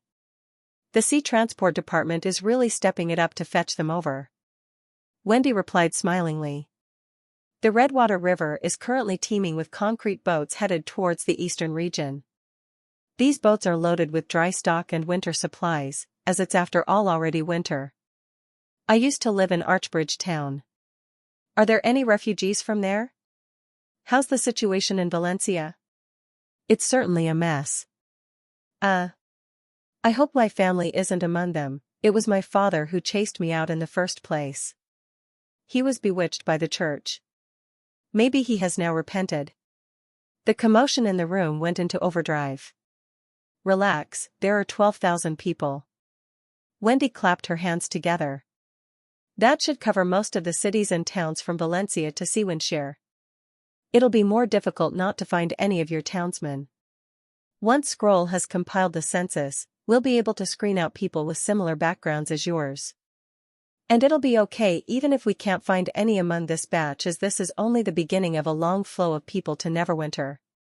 As long as you remain here, I'm sure you'll get to meet them someday. She then turned her attention to the witch, who appeared anxious. There's no harm even if you don't want to recognize him. But isn't it better to have some news rather than none at all, White Pear? If they've repented, at least there's a chance for them to redeem themselves. That's true. The girl by the name of White Pear lowered her head embarrassedly. Are you intent on shifting the entire eastern region to Neverwinter? Ozima suddenly questioned. Not just the eastern region. Wendy laughed. The northern and southern territories, as well as the central region, are also part of the migration plan. These places will eventually be left with only a few large cities, where the residents from the towns and villages will be shifted into. Why, is the king going to such trouble for this? This is very difficult to explain. It's called an urbanization process or something like that. In the past, it was because of food issues that large plots of farmland were necessary to feed a city, and hence the population was very diffuse. But now that food is no longer a problem, the prevalent concern is that most of the people in the towns and villages are settled in non-administrated zones, where they cannot be effectively organized and utilized. Moving them to the cities will allow the city halls to exercise better control. Wendy patiently explained. Because of this, the western region of today is no longer the region of the West per se. If you decide to leave, what will your sisters do? Do you really want them to also forsake their kin and wander the wastelands of your hometown with you? Ozima frowned and did not reply for some time. Frankly, this is just a show of cowardice. A chilly voice was heard from behind the witches' backs. The witches' faces changed color as they hurriedly turned to see who it was. A woman shrouded in a black robe had stealthily sat herself on the square table, with her body bent slightly forward, her legs raised, and one hand under her chin. She watched the crowd with amusement, as if she took no heed of their uneasiness. Who are you? Ozima asked huskily. Nightingale. What are you talking about? Wendy fretfully yelled. Relax everyone, she has no malice. She's the Union Witch who's responsible for protecting me in secret. Did I say anything wrong? She took off her hood to reveal her beautiful blonde curls. What do you think these people are hesitant about? It's simply because of their relationship with Bloodfang Association that they're unwilling to serve Her Highness. Yet in reality, they continue to depend on Sleeping Spell, and have no intention of changing. What a bunch of nonsense. Ozima clenched her fists angrily. If it wasn't for Doris, we would have left long ago. Besides, what do you even know about the matter between Bloodfang Association and Sleeping Island? Is that so? Nightingale raised her brows. Then why aren't you working? What? Let's do a quick calculation. The cost of transportation and food from Neverwinter to Eastern Region is around 20 silver royals per person. Once there, 10 to 12 bronze royals will be needed per day to purchase food. But don't forget that, because of war and migration, most of the villages have turned into wastelands. So, to live over there, expenses will be a few dozen times higher than in the past. This is also why the refugees are moving to Neverwinter. She explained with great composure. In other words, it won't be easy to leave Sleeping Spell without a sackful of gold royals. If it were me, I would grab this opportunity to apply for work everywhere so that I can accrue as much money as possible. This is the basis for the group to be able to survive independently. Yet, what have you people done in this half a month? After enjoying the food distributed by Sleeping Spell, you still hope that Her Highness will provide you with your travel expenses? Ozima was momentarily stumped. She wanted to refute the accusation but did not know where to begin. To me, this is simply cowardice. That's why you sided with the Bloodfang Association under pressure from the church, and further on, it was because of this sketchy relationship that you felt outraged by the destruction of Heidi Morgan. Yet you have no guts to stand up against an extraordinary. Nightingale shrugged. It's indeed true that I'm unclear about the matter between Bloodfang Association and Sleeping Island, but the members of Bloodfang Association, who are in Neverwinter now, certainly know better. Do you really think Heidi regarded you as sisters? Nightingale. Enough. Wendy hollered. When I travel to a foreign land, I'll also seek to draw support from the locals. Your abilities were of great help to them. If they didn't destroy the ears and eyes of the church, more and more people would track and encircle them. You just happened to be in the right place at the right time. Let me just ask, if Heidi was really friendly to you, did she inform you about her plotting in Sleeping Island to overthrow Tilly? Ozima bit her lips tightly. If you truly want to prove your resolve, then you should get started with the most basic things. You can find a pack of excuses if you were living on your own deserted island, but over here, Sleeping Spell may be unable to restrain you any further. Nightingale gave Wendy a blithe smirk before disappearing in front of everyone. Chapter 952, Red and White, Part 2. I'm sorry. She's always this straightforward, but like I said, she has no malice. Wendy hastily apologized. You don't have to take her words to heart. If you break off from the Sleeping Spell, your situation will be much tougher than now. However, none of the witches could speak a word, especially Ozima, whose expression seemed exceptionally unpleasant. The heaving of her chest revealed that she was in a highly intense state of mind. Had it been a regular mockery, she might have been able to laugh it off, or perhaps even protested and argued against it. Unfortunately, Nightingale's words left her completely speechless. Aside from the accusation of cowardice, the other words were like nails that pierced into her heart. When they were still wandering about the eastern region, all of them worked very hard for survival. Holding a copper sheet in one hand, she would tirelessly search, like a dirty little rat, for dropped bronze royals and exchange them for bread and other food products. This would be sufficient for her to live in any city or town had she been on her own. The problem was that she had a large number of companions to take care of. On days when the yield was insufficient, they would be forced to bear the hunger. Ozima was adamant that she was not a coward, or else she would never have had the courage to leave home and venture into unknown territories on her own. Similarly, it wouldn't have been possible for her to acquaint with so many companions and become their leader. But Nightingale was absolutely right. Ever since her group met the Bloodfang Association, they began to gradually lose their independent spirit. After all, compared to picking up scraps to sustain a living, it was much faster for these combat witches to act directly against the rats. If luck was good, they could snag in one day as much money as she did in half a month of toil. And it was only when passing through wild and uninhabited areas that her guidance was needed. The immense fighting capacity of the Bloodfang Association provided them with a guarantee of safety. She no longer needed to worry whether she had enough bronze royals to purchase the necessary food, or to afford the escort of a caravan. This situation did not change even after they joined the large forces. After a long time, Ozima finally gritted her teeth and spoke. How tough will it be? I don't know the precise amount of money that Sleeping Spell will distribute for living expenses, but it shouldn't be any lower than that of the Witch Union. That means at least 1 gold royal per month, which is 4 to 5 times that given to a normal person. Wendy replied with an anxious look. This money can be used for food and accommodation, but there won't be much for luxury. Most importantly, even if you leave Sleeping Spell, the Witch Union will temporarily be unable to take you in. The reason is simple. His Majesty doesn't want there to be a rift between the Witch Union and Sleeping Spell, and this sort of thing will easily lead to misunderstandings. Is that it? Ozima snapped indignantly. 20 silver royals per month for each person, that means 120 silver royals in total. Does she really think I can't manage that on my own? That's not funny. I'm not a girl of noble birth. I've rummaged sewers and garbage dumps all for a little bit of food. How can I be fazed by a little hardship like this? This is absolutely nothing. I'll show you, Nightingale. I know you're still here. Miss Ozima, Wendy was about to attempt another round of persuasion but was held back by Doris. I know that you mean well for us, but I also feel that what we've done has been a little too much. I feel red-faced after that telling off from Miss Nightingale. She embarrassedly touched her reddish cheeks and spoke in a soft voice. Perhaps Heidi Morgan was like what she said and never took us seriously, but we cannot continue on like this.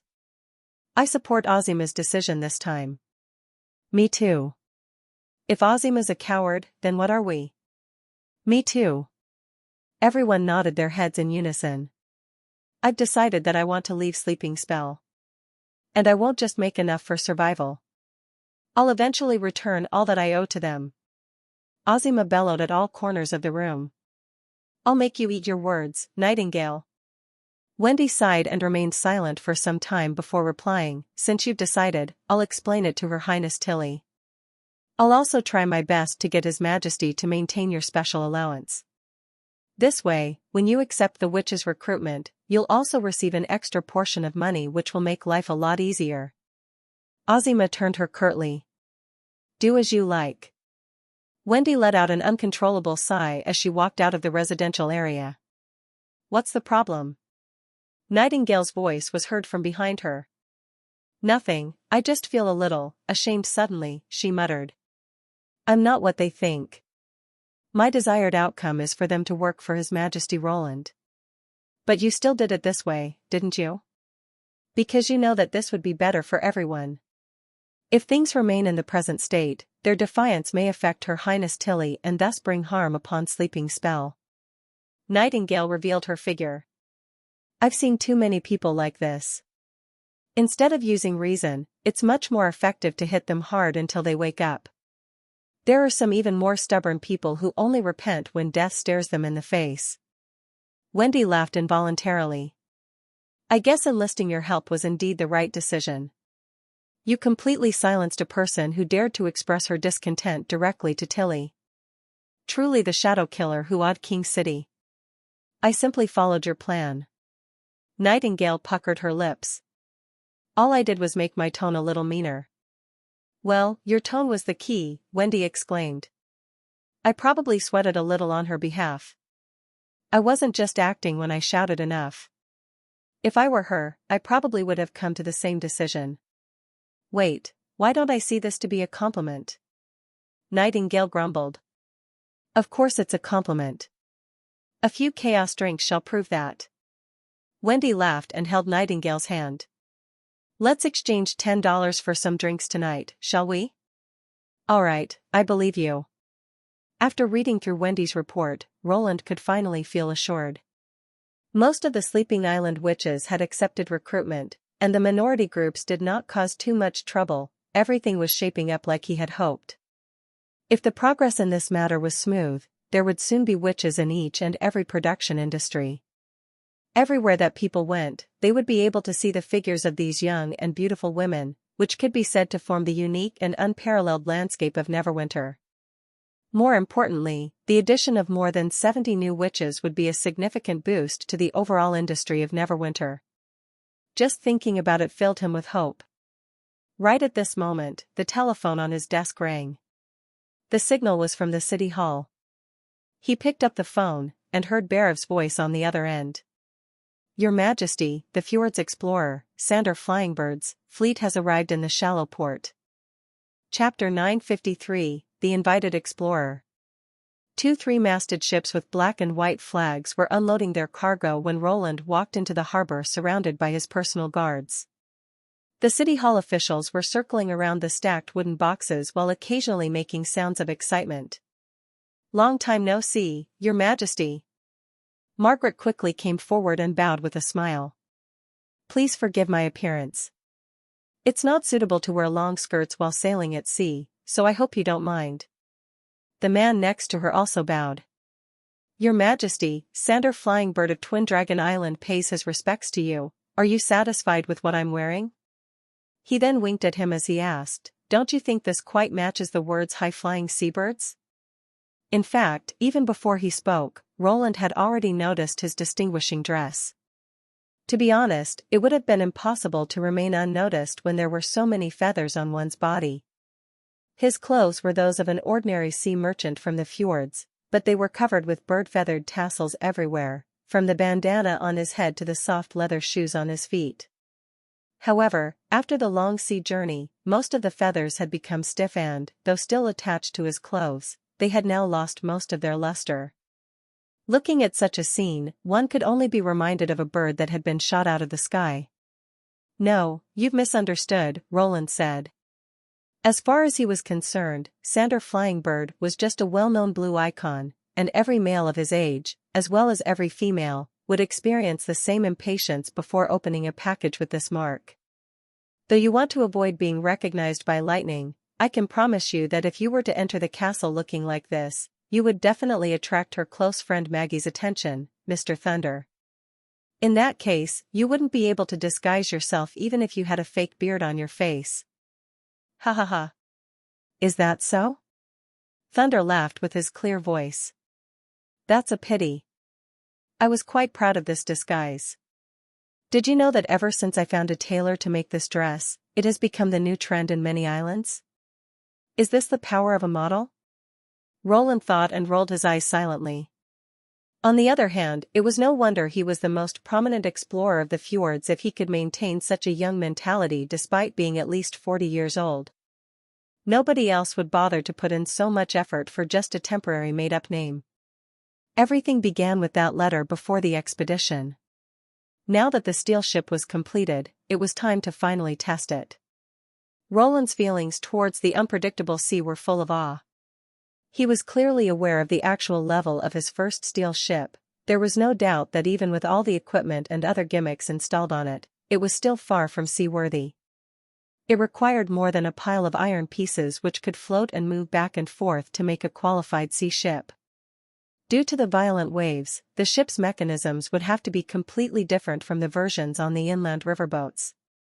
In addition, considering that it was the first time they were using the steam turbine, the reliability of its power system was also still questionable. However, the most troubling aspect for him was that he was not familiar with the operational procedures of a ship or the human-engine interaction aspects. Whenever he had trouble with the principles of machinery, he could just go to the dream world to find a solution, but this could not work for the sailing of a ship. Before the development of electronic control systems, each ship would have to be calibrated and handled separately. Hence, there was no other solution left other than to keep researching by himself. Thus, inviting Thunder to test it out was the best option he could think of. Not only he was an experienced navigator but also the leader of an exploration group, with hundreds of excellent sailors at his command. His feedback would be invaluable. Roland was planning to use this chance to both test and adjust the ship while recording all its sailing data. That would undoubtedly be helpful in his preparations to build the next ship. Furthermore, this data would bring Neverwinter lots of wealth. Since this part of the whole process would take 2 to 3 months, Thunder would have to stay in Neverwinter City for a while. In order to conceal his identity, Roland created a fake identity for him in the letter, that of Sander Flying Bird. Surprisingly, not only did he accept it, he even added in a bunch of customizations. His enthusiasm and playful spirit really left the King of Greycastle feeling amazed. "Oh, Your Majesty, were you really able to finish the construction of the steam-powered boat this fast?" Thunder changed the subject. At the fjords, even with the most suitable materials available, the best craftsmen would still need a couple of years. That's far too slow. The processing of steel is easier than that of wood as it doesn't need to be soaked in preservatives, and there is no need to wait until it's dry. It only requires ample heat. Roland shrugged his shoulders. It is currently in the shipyard of the harbor. If you are interested, we can go see it right now. I can't wait. Thunder's eyes instantly lit up. I just couldn't stop thinking about it on my way here. But what are all those crates of gold royals for? Roland pointed at the boxes that were being unloaded continuously whilst their number was being counted by the city hall. As I said before, you'll only be charged the cost of production of this boat, nothing more. Of course, we wouldn't dare to refuse your generosity, Margaret replied. These are the profits from the perfumes and the chaos drinks. That much? He was a bit surprised. It's not yet the delivery date stated in the contract, right? Well, since we were on our way here anyway, we could reduce some of the burden from the next delivery like this.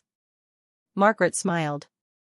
But Your Majesty, your guess was correct. Those two products have become very popular in the fjords, especially the chaos drinks. The sales volume is incredible. The value of the most delicious ones sometimes rises up to 10 times the original value even if they are second-hand. People are willing to collect even the ones that don't taste as good.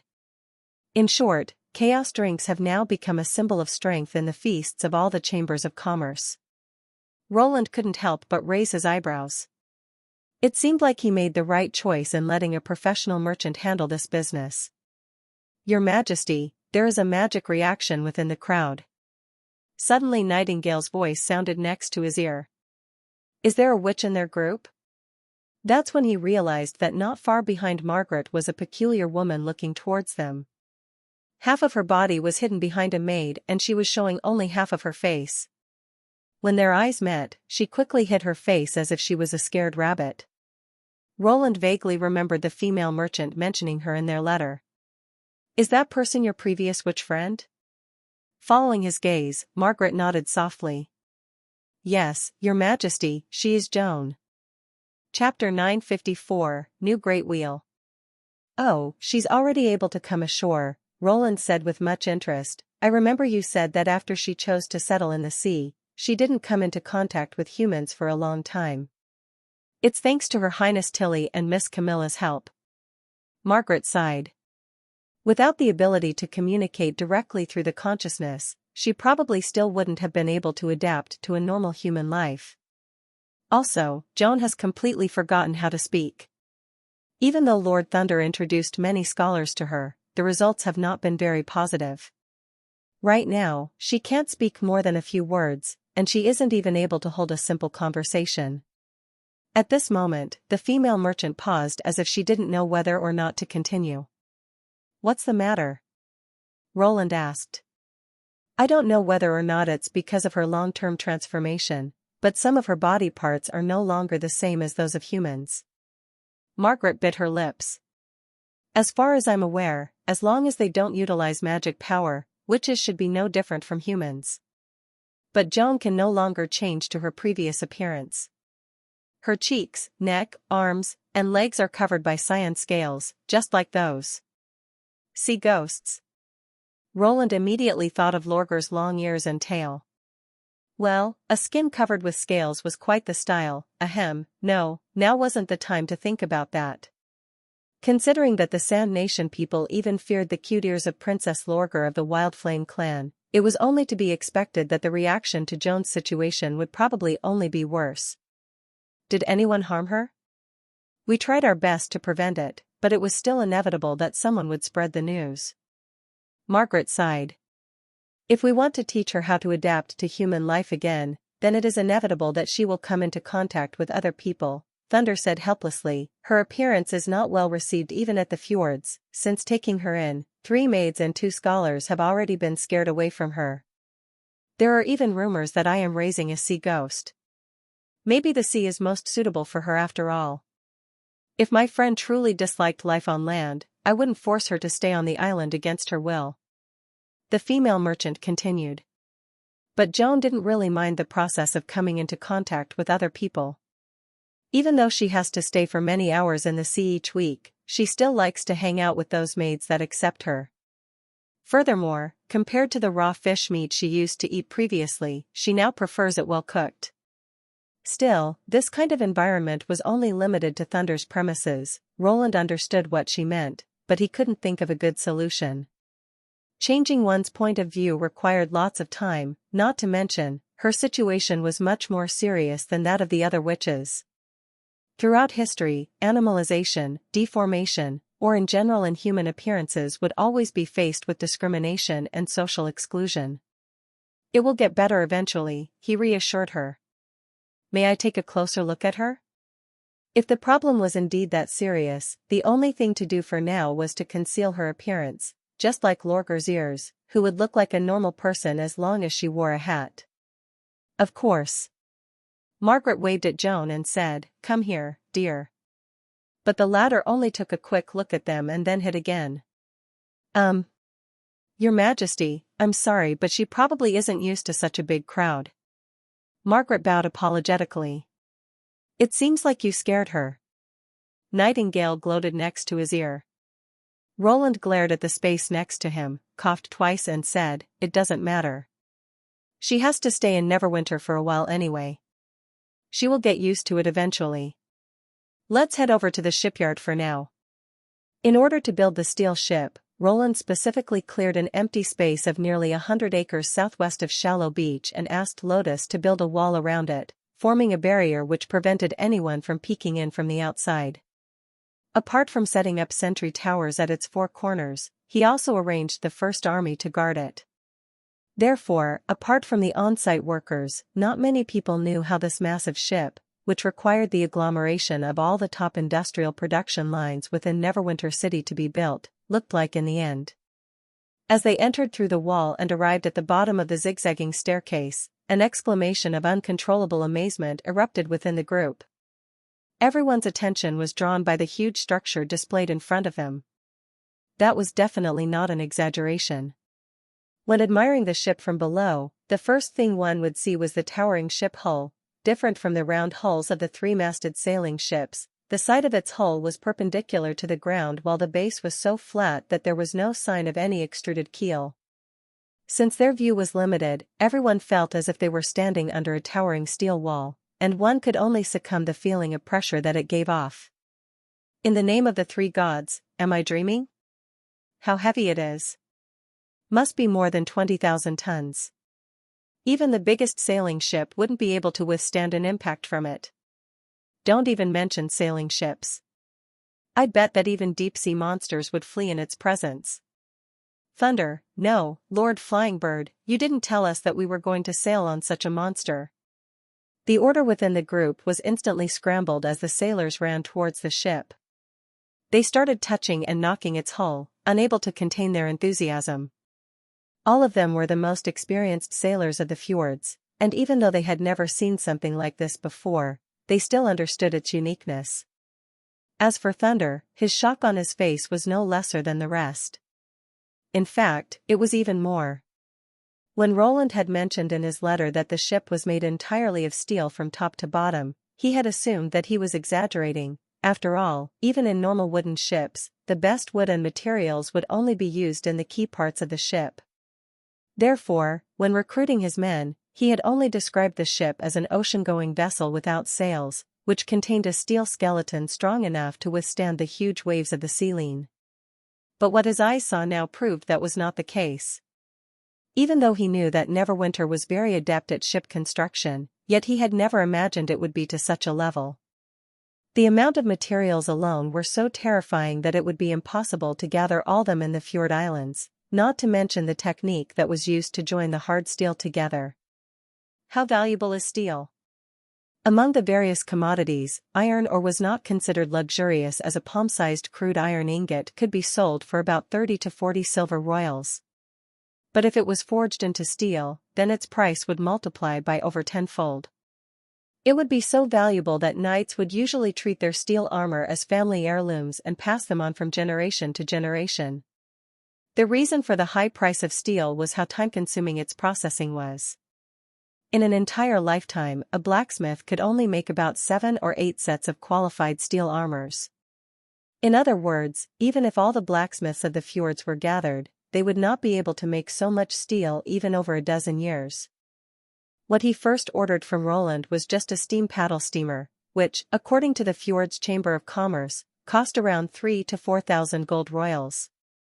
So when the other side said they would only charge the production fee, he did not really consider it as a large favor. That was because the worth of a new Sealine was far more than the cost of the ship itself. Since the king of Greycastle only wanted to exchange intelligence, this trade could not be considered as him taking advantage of the other side.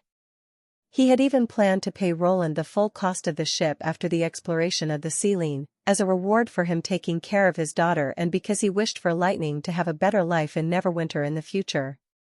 But now Thunder finally realized that, even by considering only the cost of the materials alone, the price of this ship would still be an astronomical figure. He could not help but feel sorry for his purse. Chapter 955, An Unexpected Reunion. When Thunder brought up his question, Roland could not help curling his lips into a smile. He had to admit that the explorer was very good at grasping the nature of problems. By the standards of this era where everything was handcrafted, the price of any massive industrial product would be an astronomical number. However, Roland would definitely not charge Thunder based on the actual overhead cost of shipbuilding. It would just sound too businesslike and would definitely not help foster a healthy and sustainable relationship between them. As a matter of fact, the immediate launch of the two concurrent projects, the steel ship and the railway train, was largely attributed to the newly built steelmaking facilities after the success of the converter experiment in Neverwinter. The steel mill, which had now become completely independent of the witches, had created a virtuous cycle for efficient production. The whole steelmaking process, which included iron making in the blast furnace zone, charcoal production in the coker unit, obtaining liquid steel, and forming ingots had become mechanized. Other than a few workers, there were only auxiliary machinery powered by steam engines in the entire plant. The steamy water vapor mingled with the ashes formed a unique phenomenon at North Slope Mountain known as gray fog. People would notice the mountainside was overcast by a layer of smoky clouds when they looked up at the impassable mountain range from somewhere high in the city. As the steel mill was currently in full swing, the average daily output these days exceeded the annual output of a city in the past. The astonishing production rate thus lay a solid foundation for all the industrial projects in Neverwinter. With the introduction of automatization, everything would experience a drastic change, although few people understood what it actually represented. We can talk about money later, but I assure you that it would be much cheaper than you think. Roland smiled faintly.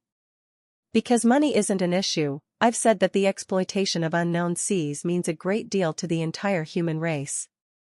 As the king of Greycastle, I would love to be part of that project. Thunder's expression changed. He said, I'm very impressed with your foresight. Few people are willing to spend money on something intangible. Even the Chamber of Commerce at the fjords is more inclined toward investigating new routes that would bring potential benefits. Although you can't participate in the exploration yourself, you have a much larger ambition than many explorers. So, you were just speaking civilities back in the old King City? Roland thought indifferently. He believed nobody had a stronger desire than him to explore the world, for it concerned the origin of the Battle of Divine Will and the big secret behind it.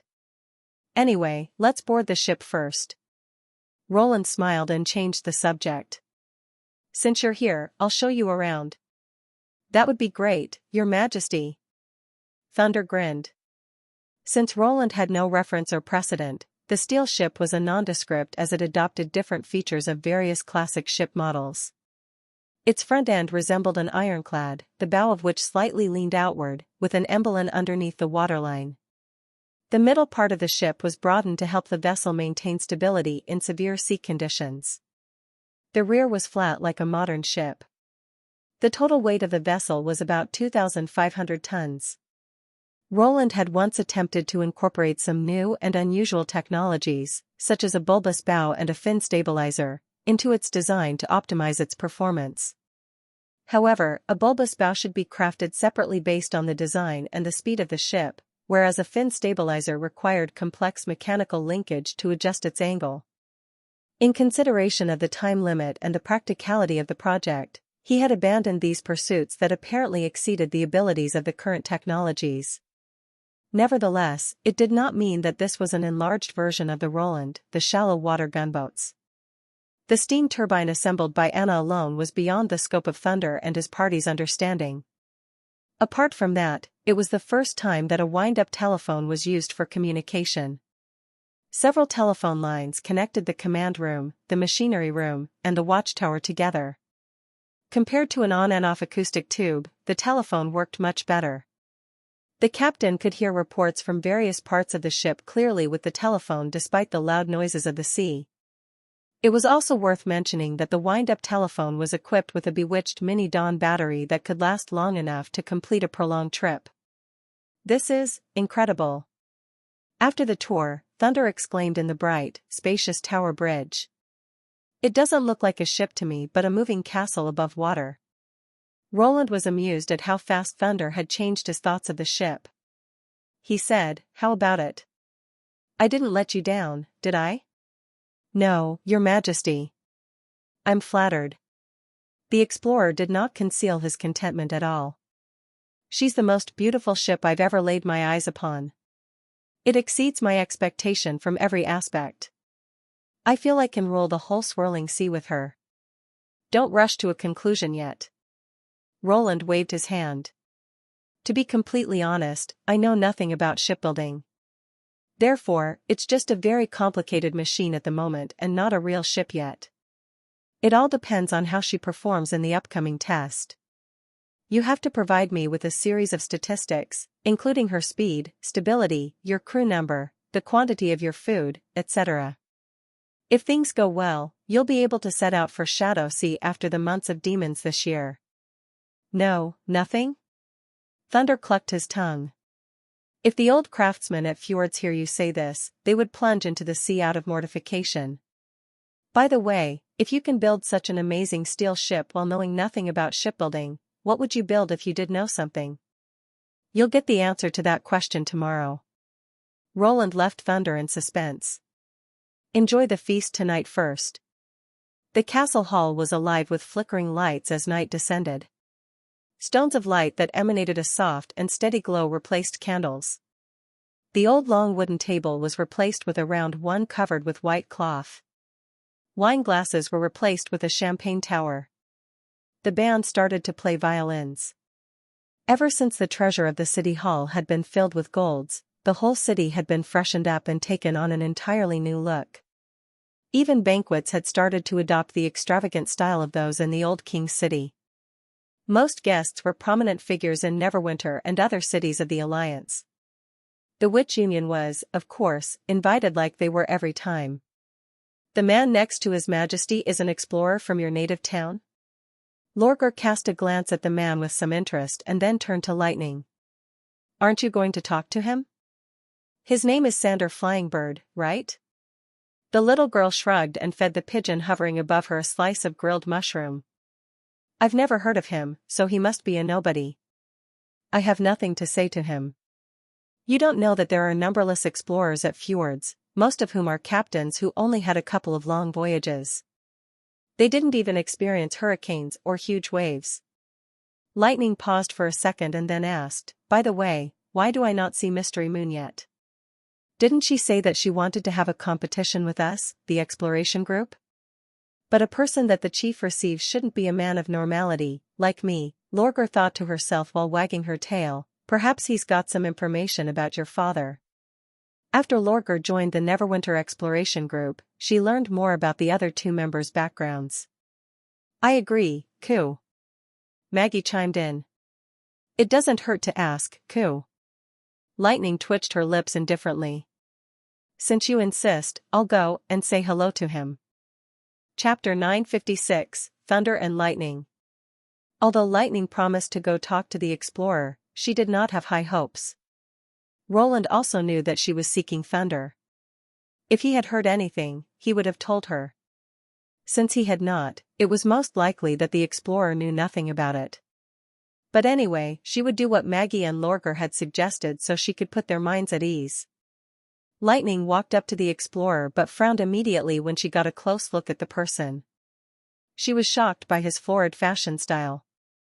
The explorer from the fjords named Sander Flyingbird appeared to be around 30. His right eye was masked. The eye mask was embroidered with a fresh rose. More than half of his face, however, was covered by the tattoo of rose twigs and leaves. Apparently, he had a horrible fashion taste. Although an outstanding explorer should not judge a book by its cover, she was not impressed with his active demeanor either. It appeared that Sander Flyingbird was boasting about one of his thrilling adventures to other guests. It turned out he was just talking about Searing Flame Islands, but the words and expressions he used to describe his experience made people believe that he had reached the end of the ocean or the edge of hell. It was true that Searing Flame Island was a perilous place, where lava constantly ejected from the bottom of the ocean and formed huge columns of steam that tended to block the view and burn crew members. Nevertheless, after generations of exploration, a full map of that area had been drafted.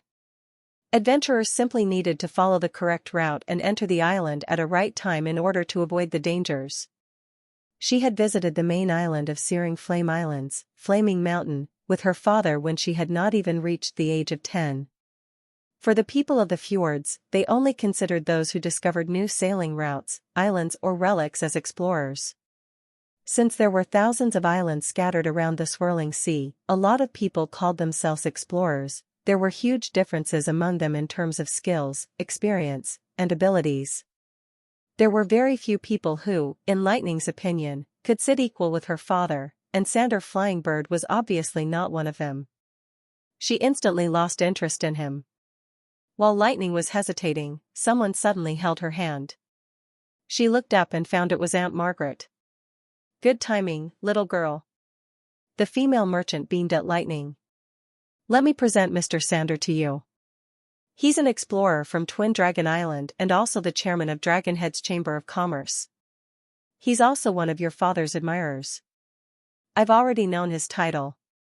Lightning grumbled under her breath. However, since Aunt Margaret had already started the conversation, she had no choice but to manage a smile and say, "Hello, my name is Lightning. I am also from the fjords, although I wasn't born on the Fjord Islands." "Ah, so you're Sir Thunder's daughter?" Sander replied gleefully, "Ms. Margaret told me that the daughter of the greatest explorer is currently in Grey Castle. We have finally met." You do sort of look like Sir Thunder." "He's lying. Dad has never said I look like him. I look more like my mother whom I've never met." Lightning twitched her lips. "Thank you. Do you have any news about him?" "I've only heard rumors. Some say he's ended up on an unknown island while others maintain that he's actually returned to fjords. Because he encountered something unusual after the shipwreck, he keeps a low profile and is now recruiting new crew members for his next undertaking. I don't give a damn about other theories, especially those groundless rumors that harbor ill designs." Sander rambled on. "Of course, I'm personally inclined to the second theory. There are quite a few reefs around where the storm took place. Sir Thunder could definitely get himself out of trouble. In fact, many of his crew members survived the catastrophe." This speculation was quite close to her own. Lightning felt the man was less distasteful. She didn't really care if her father was looking for her or not. As long as she stuck to her path as an explorer, she believed that they would meet again at some point in the future. "By the way, can I ask which island you discovered?" There was a tinge of embarrassment in Sander's voice. "Well, I can't lie to His Majesty, but I became an explorer largely because of your father. The discovery of Shadow Islands has tempted many people, including the Chamber of Commerce, to further explore the area. We plan to deliver some supplies to a transfer island. Unfortunately, my fleet deviated from the original route due to an unexpected attack from a sea monster halfway, which later led us to the discovery of an island not yet marked on the map." As Lightning had expected, Sander Flyingbird was that type of really lucky explorer who had just had a few expeditions. "I see, but this is also the beauty of exploration, isn't it?" Lightning put on a serious look. "I'll let you and His Majesty talk." She then turned to Roland and performed a curtsy. "Your Majesty, please excuse me." Roland seemed to be a little absent-minded because it took him a while to reply. "Ah, off you go," he said blankly. Although she noticed that His Majesty looked a bit weird, Lightning did not take it seriously as she thought Roland was subject to Nightingale's protection. Instead of worrying about Roland, she should get prepared for the upcoming competition. It was literally the first contest after the foundation of the exploration group, so she must not allow a defeat. Watching the little girl scuttle away, Roland was dumbstruck. Thunder is a born actor. His acting was so seamless that even his own daughter was not suspicious. No, that isn't technically right.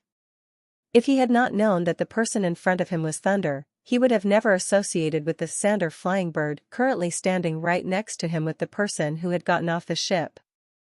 The primary reason to hold this particular feast was to give an appropriate explanation for Thunder's presence. Therefore, Roland had intended to arrange 2 separate reception halls, one big and the other small, where the small one would be used for receiving guests of honor. It was also a common practice among nobles. However, Thunder thought it was unnecessary for such formalities and insisted that one hall would do. Roland had no issue with it either way. After all, Thunder was the person who did not want to meet his daughter. Yet to Roland's great dismay, Thunder had completely turned into a different person when he had shown up at the party with his fur coat off. Thunder told Roland that the change of his appearance was actually the joint effort of a gel substance and pearl powder. The dramatic tattoo and eye mask were also for the purpose of diverting people's attention to prevent them noticing the difference between the gel substance and his naked skin. As for the change in his voice, it was a skill Thunder had developed over years of exploration. But Roland did not buy his explanation. He believed that everyone had his own distinctive character. Even if he could change his voice and appearance, it was still not that easy to escape the scrutiny of his own daughter who had lived with him for over 10 years. Nonetheless, Thunder's acting made Roland believe that there were people who possessed this extraordinary talent. In an instant, the original 40-year-old explorer had been replaced by a dandy, boastful young leader of Dragonhead Chamber of Commerce. Roland only knew one other person who had the same level of acting skills, and that was May. Chapter 957, A Challenge from Mystery Moon. Thank you. When there were just Margaret and Nightingale around, Thunder dropped his fake smile and said to Roland sincerely, "I'm very happy about her current status. Now I know that I made the right decision back then. I'll leave her in your care." "She's grown up," Margaret remarked impressively. "The way she mimicked the tone of adults made you just want to press the poor little thing to your bosom." "Hey, that's what you're really thinking, isn't it?" Roland said within himself. Then he said, "But Lightning hasn't given up on her undertaking. Although she lives here, she formed her own exploration group, despite that there are only 3 members. She would eventually catch up unless you lock her up now. If that's unavoidable, then it's her destiny." Thunder forced a smile. "But not now at least. I hope she can live a happy and safe life before that day comes." Having said that, the Battle of Divine Will was right around the corner. Even Lightning stayed away from the ocean, she was not safe there. Once Neverwinter, which was at the very front of the battle, fell, the entire human race would be doomed. Roland did not tell Lightning about this greatest crisis that human beings would ever encounter, for he knew the war itself was the most magnificent adventure Lightning would ever run into. She would definitely not miss the opportunity to personally participate in it. Since he could not persuade her to withdraw from the upcoming battle, he did not want to burden her with such an unnecessary premonition of imminent disaster. "Rest assured, I'll take good care of her." At length, Roland patted Thunder on his shoulder and said slowly. "What did he say?" Lorgar put Maggie, who was perched in her arms, back onto Lightning's head and asked, "Did you hear anything about your father?" The little girl shook her head and replied, "As I expected, there's nothing about his whereabouts. But don't worry, I prefer to find him myself with my team. That would be more interesting." "I agree, Coo." Maggie flapped her wings. "By the way, is Mystery Moon here yet?" "Nope." "What the heck?" Lightning twitched her lips. "Is she just going to bail on us? She promised us with such confidence before. By the way, what's the challenge she issued to us?" Lorgar was curious. "I have no idea, Coo." "Huh?"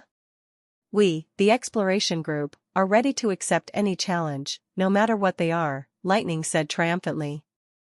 "That's right, Coo." Maggie chimed in while craning her neck. Ugh, the princess of the Wild Flame clan clapped her hand over her forehead, totally speechless. She started to wonder what a chaotic group she had joined.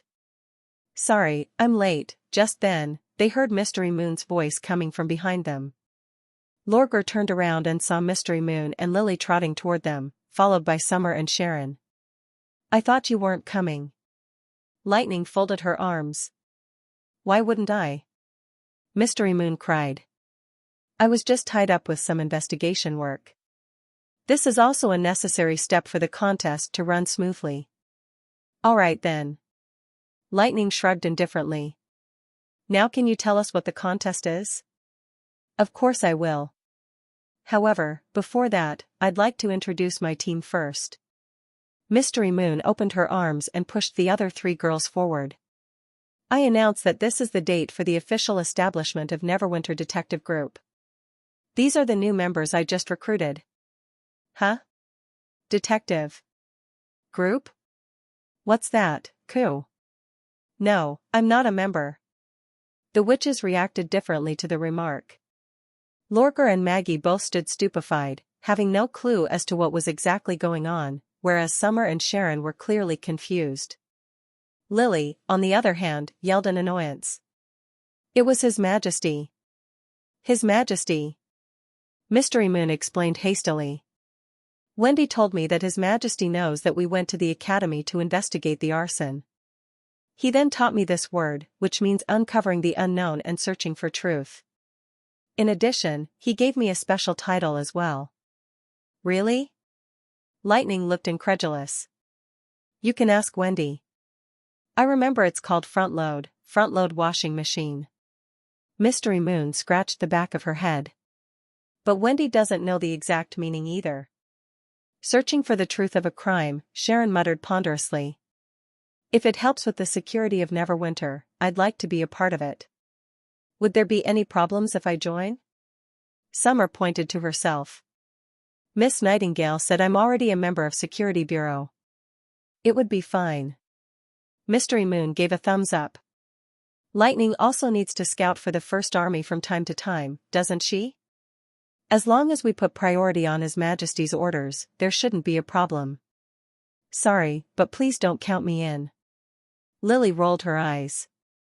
There are tons of samples I need to record in the laboratory, and the size of the mushroom plant has to be doubled again. I really don't have time for your game. Call me a traitor if you like, but it won't change anything. Traitor? You. Wait, my bad. Let me finish. Mystery Moon nagged. I'm serious this time. You should all know that His Majesty received some guests from Fjords, right? That's quite obvious. Lily snapped impatiently. What do you think this feast is about? But my point is that there's a witch among them. Mystery Moon continued, I was inspecting the illumination at the port when they arrived. You were just idling about, weren't you? Nobody would turn on lights during the daytime. Ahem, and then I noticed her.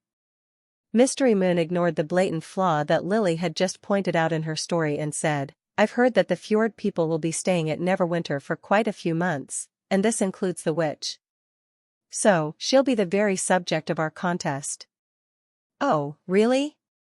Lightning was intrigued, tell me about it. The first team that successfully persuades her to join their group wins the game. Mystery Moon proclaimed. The detective group is considered the biggest organization under the Witch Union because we have 4 members. However, since the exploration group was founded earlier, I would say we're tied for now. The winner of this competition will thus decide which team is the stronger of the two. Haha. Lorgar almost bit her tongue. She could barely suppress her laughter. To team up with a stranger witch? Although she knew the contest did not have to be as formal as a holy duel, she was both amused and astonished at the playful manner in which they set up the competition. To Lorgar's surprise, however, both Lightning and Maggie looked grave, particularly Maggie. She was apparently in a state of alert, as her tail was high up in the air. Princess Lorgar cried in silence. She wondered if she could still withdraw from the competition. Although I don't think you can judge a team by the number of its members, I accept the challenge. Lightning patted her chest. Coo, coo. Don't ever take it lightly. Mystery stuck out one finger. First, the witch named Joan can barely talk, so it's hard for her to communicate with others. Second, she's so frightened that the poor thing senses danger from any invitations from strangers, just like us back then when we were wanted by the church. So, it's going to be a time-consuming project. As for the rules of the game, whichever team that first wins her over wins the game. How does that sound? I have no issue with it. Lightning nodded. Hang on. I have a question. Lorgar made the last attempt to get herself out of the contest. If what you said is true, she would only be here for a few months. In that case, there's no point to argue which group she would join eventually. Whether it's the detective group or the exploration group, it'll make no difference to her. That isn't true. Mystery Moon refuted gravely. If we can help her walk out of the shadows and open up to us, everything would be worthwhile. Perhaps, it means nothing to an ordinary person, but to her, it will be the sunshine that lightens up her life, and this was also what His Majesty did for us in the first place. In an instant, Lorgar's heart missed a beat. It suddenly occurred to her that these girls were probably not as juvenile as she had thought them to be. Hold on, who told you all this? Lily drew her brows together. Well, Mystery Moon was at a loss for words.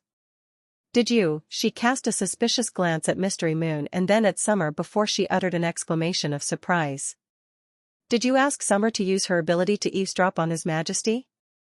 No, no. Mystery Moon explained quickly. We simply went back to the time when they visited the dock. It was nothing confidential, as His Majesty made a speech in front of everybody. With these words, she stole an embarrassed glance at Lightning.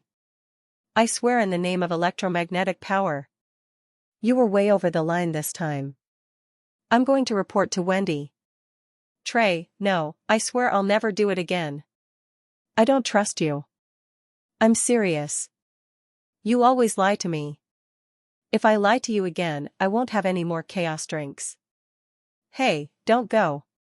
While the detective group was experiencing an internal conflict, Maggie leaped into flight abruptly and flew to the other side of the hall. Only Lightning and Lorgar saw her leave. Lorgar saw the pigeon flit across the hall and descend on a round table. It picked up a piece of barbecue meat with its beak and landed on Joan's shoulder. The girl seemed to be startled at first, but she was soon attracted to the bird. Afterward, she even took the barbecue meat the bird offered her. The wolf girl turned to Maggie and lifted up her ears. Shortly afterward, she captured the conversation between them. However, she could barely understand it. Coo. Yeah. Coo, coo, coo. Yeah, yeah. Around 7 or 8 minutes later, Maggie rose in the air and landed on Lightning's head again. She agreed to join the exploration group, coo. Maggie announced triumphantly. Chapter 958, A Heartbreaking Friendship. What happened there? As Roland and Margaret were talking, Margaret uttered an exclamation of surprise.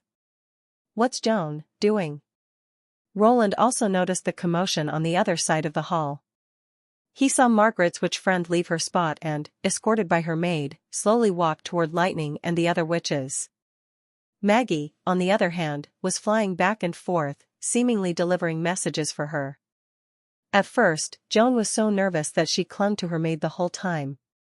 She only poked her head out when Maggie was around. However, when she and Maggie gradually got to know each other, the situation soon changed.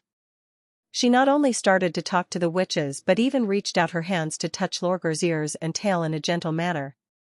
Now I see. Roland could not help smiling. Lightning is indeed quick at making friends. That's unbelievable. Margaret clapped her hand over her mouth. You know how long it took me to persuade Joan to come ashore? It took me a good 2 months, and I had to ask Ms. Camilla to help me. How did she do that? Thunder was also surprised. She doesn't have to do anything, but just take Maggie and Lorgar with her, Roland explained with a smile. What Joan truly fears is the abhorrence with which people treat foreign races or people of different appearances. Perhaps, Joan views both the pigeon and the wolf girl as people of her kind. Her kind? Margaret echoed. Yes. You've met Maggie before, but Lorgar bears more similarities to Joan than Maggie. Roland then told Margaret about some of the animal features of Princess Lorgar of the Wild Flame clan. Anyway, you don't need to worry whether she would be able to blend in. Has the witch called Lorgar never been rejected by anyone? If she wasn't, she wouldn't have come to Neverwinter. Even in the southernmost region where witches are generally treated as divine ladies by every clan, one with a mishappened figure would still be regarded with evil forebodings. Roland shook his head. Of course, not everyone in Neverwinter accepts them, but the discrimination would be a lot more subtle than in other places. As for the witch union, nobody would ever discriminate another because of her look. Everyone has gone through the same pain and fully knows the nature of their abilities. They would be more than happy to have a new member. People fear the unknown. Thunder sighed. What first motivated me to become an explorer was purely money, but now I want to cover as much untrodden land as possible before I die. There are so many mysteries in this world that await us. If people are just satisfied with the place where they were brought up, they would probably be bound by fear for the rest of their life. This is also the reason I support you. Roland raised his glass. There's an old saying, a person will eventually become as great as his thought. You'll go down in history if you can think that way. Thank you, Thunder replied with a smile and clunk his glass. I'll try my best to not disappoint your expectations. You can count on me. Margaret gazed at Joan for a long time as if she were lost in thought. After quite a while, she turned around and bowed to Roland, with her hand on her chest. Your Majesty, I have a bold request. Say it. I plan to take Joan back to the fjords and persuade her to settle down where she was born after this exploration is over, Margaret said in a soft voice. The life on the sea is too lonely and I don't want to see her continue this way.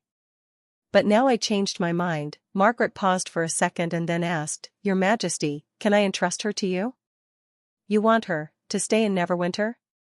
If Joan stays at the fjords, she would probably ground herself and speak to very few people.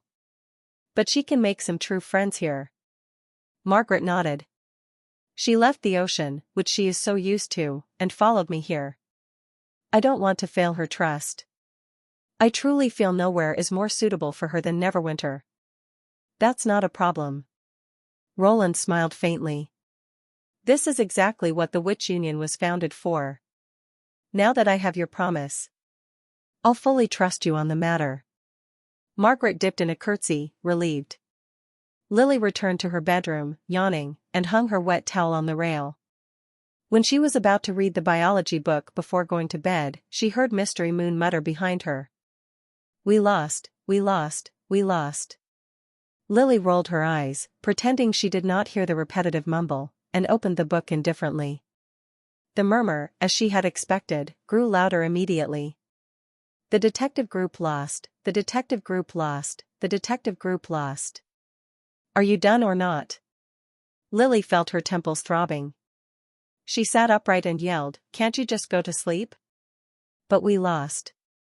Mystery Moon buried her face in the pillow and grumbled resentfully. Aren't you sad at all? I already had a plan on how to make her side with us. I was so close. Look at the way they communicate. It doesn't seem that they understand each other. How did they do that? Did they know each other from before? Now the exploration group is equal to the detective group in number, and we're no longer the biggest organization. Lily had no comment. Mystery Moon was not, evidently, very close to winning because the exploration group had literally defeated them before they had even started. Why do I have to feel sad about it? I have nothing to do with you. Lily interrupted her never-ending whining. I reiterate. There were just 3 people in the detective group at the beginning and now you have lost the game and are outnumbered. You are flattened. You'd better dissolve the group before it isn't too late. With these words, she returned to her book and was determined not to talk to her roommate anymore, no matter how hard she tried to get her into a conversation. To her surprise, however, Mystery Moon stopped bothering her. For a moment, the room was unusually quiet. This isn't right. Lily was a little worried and wondered if she had been too harsh on Mystery Moon. Although Mystery Moon could be a bit annoying sometimes, she meant well. If there had not been such a ridiculous competition, Joan would probably have never opened up to them so quickly. Although Mystery Moon should not have eavesdropped on His Majesty, it was, essentially, not a mistake with serious consequences. Maybe she had been a little too serious over the matter. Suddenly, an idea formed in her mind. Unlike her, Mystery Moon used to be very reserved and timid. Due to her ability, she had constantly been scolded by Kara back in the Witch Cooperation Association, and everybody had treated her as an invisible person. Thanks to the Witch Union, she had finally become more outgoing and sociable.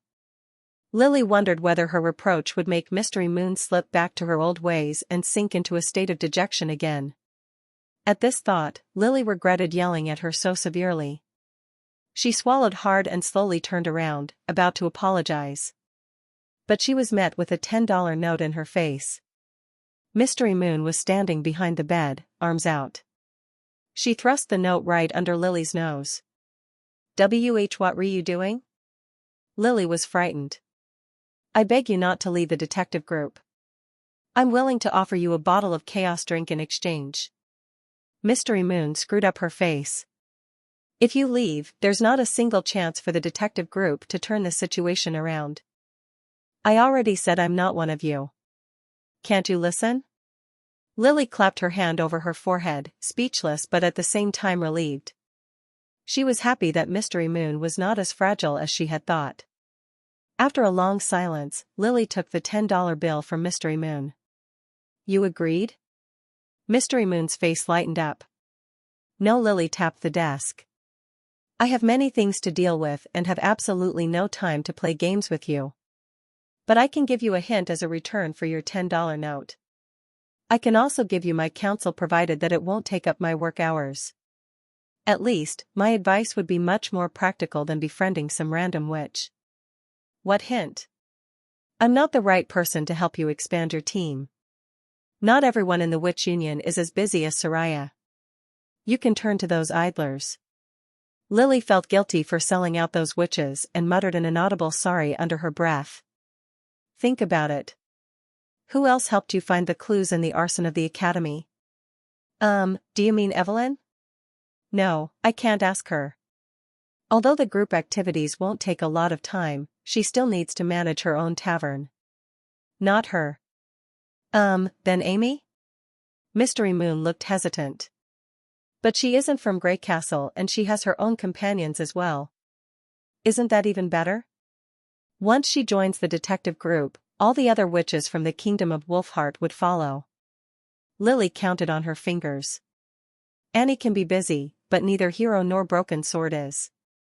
Plus, you have a joint project with Broken Sword. Does it really matter to you where they come from? Joan's from the fjords. Why don't you have a problem with that? I see. And then there are the combat witches who previously belonged to the Bloodfang Association. They have a lot of free time and shouldn't refuse if you ask. Now the detective group will have a lot more members than the exploration group. At least, you outnumber them. But remember not to bother His Majesty, nor should you challenge the exploration group at random. Lily advised. I just feel that it's impossible for you to beat them, although I don't know why. Because you favor them. Mystery Moon pouted. No, I don't. Anyway, that's all that I want to say. Now go to bed and don't bother me again. Lily waved. All right, but Mystery Moon soon turned around again. What's the matter? After experiencing some mood swings, Lily found herself be more patient than before. Well, it would be better to get things straightened out now than have a problem later, thought Lily. That $10 note is your reward if you join the detective group, Mystery Moon said hesitantly. Since you've decided not to, can I have it back? At that moment, Lily heard something break in her heart. No way. Get out of here. Chapter 959, Witnessing History. The next day was Neverwinter's fourth holiday in autumn and the first weekend in mid-autumn. As there weren't any stories such as Genesis told in this world, most people were busy all year around looking for food. Since Roland implemented the rule of 1 day off every 7 days, his subjects owed their gratitude to him. No one would complain about such a kind lord who let them take a day off without deducting their pay. In particular, all the refugees, who moved in from other cities, were so determined to settle in Neverwinter after they had experienced the life here, that even the demons that City Hall had announced all over Neverwinter could not scare them off. Compared to hunger and poverty, even the demons had become insignificant to them. According to Barev's report, the rest day system scarcely impacted the production of Neverwinter, and after it was officially popularized, workers could take rests of their own free will. Many people chose to work on the holiday to get paid more. Moreover, the trade of the city grew substantially, largely thanks to the booming business in the square where people visited every weekend. The square had attracted not only local merchants but also the traders from other cities, who would set up their stalls on weekends and then replenished their stock with the specialties of the western region during the weekdays before they went back their homes and made a fat profit by selling them.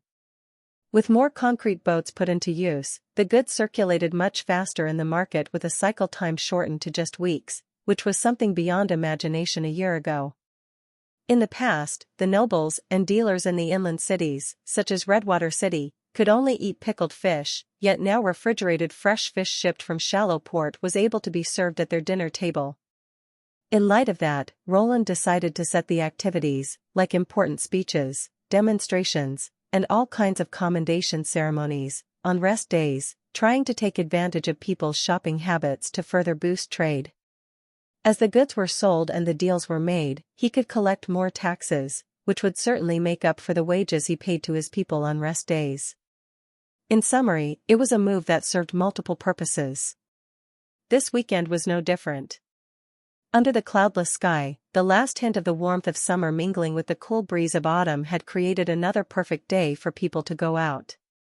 From the dock of the inland river to the northern city wall, the streets were packed with people who were waiting in anticipation. Yet, this time, they were not on their way to the convenience market, where they could buy some good meat, but were here to witness their king's new invention. An unprecedented transport, the train, was about to make its first trial run. Victor, the jeweler, was among the crowd. After hearing the news of the trial from the City Hall's propaganda, he immediately handed over the big deal he was negotiating to his men and embarked on the concrete boat traveling from the Old King's City to Neverwinter that very night. Victor was definitely among those who were highly impressed by the changes in the western region over the past few years. He had visited the Lord of the Land when it was merely an isolated, small town and only had a hazy memory of the Lord, who was a fat middle-aged noble and always complained about how barren his land was. If it was not for the fine gemstones that he could get from the town, Victor would never have traveled beyond Longsong Stronghold. Victor used to only visit the western region once a year, and whenever he came, the small border town was as dilapidated and decayed as it had been before. But in the last 3 years, he had visited here much more often, and the frequency had grown to once per month, particularly after Roland Wimbledon announced that he was building a city here. It was as if the western region of Grey Castle had become different world. Time must run quickly here as a single day turned into the equivalent of months of progress, and those months turned into years as he could not see how Neverwinter had changed so fast. As Victor entered a tavern by the street, the owner immediately came over and welcomed him. "I knew you would come. The table by the window on the 3rd floor has been specially reserved for you." He quickly pulled out a silver royal and tossed it to the owner. "Lead the way." "All right. Please follow me." Victor, who had been a regular of the tavern, naturally did not have to stay with the crowd on the street. There were also many people on the 3rd floor, but at least he could have a better view. People around him had been in heated discussions about the demonstration today. "The train is going to run on that narrow street? That's too far from the square and residential areas." "Street? Ignorance. That's called a railway, the thing used in the mining area," someone said, laughing. "Since it's not built for people to ride, it's better to be placed somewhere less crowded." "Do you take it as a wagon?" "You mean the thing in the Silver Cities mine?" "Yes, it was manufactured here and needs a steam engine to work."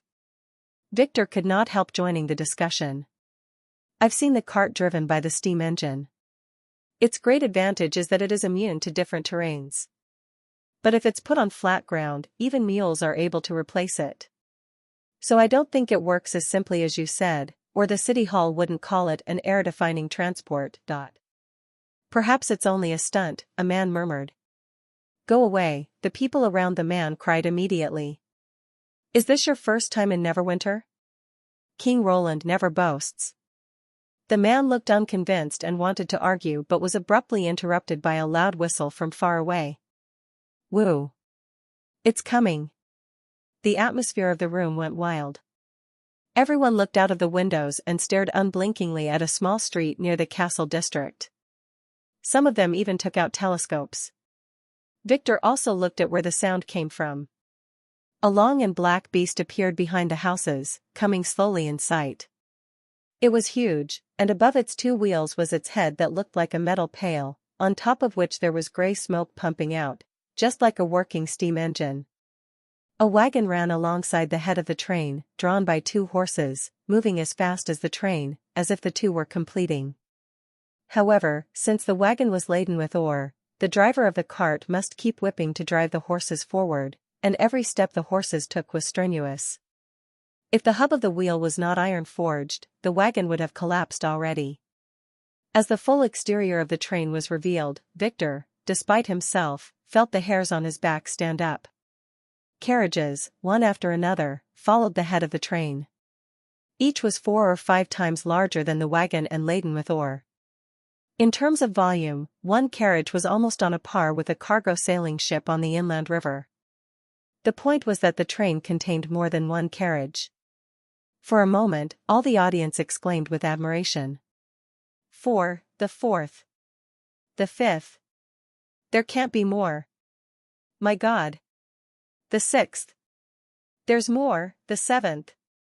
The monster-like head trailed a total of 7 carriages, moving steadily across the clearing before the castle.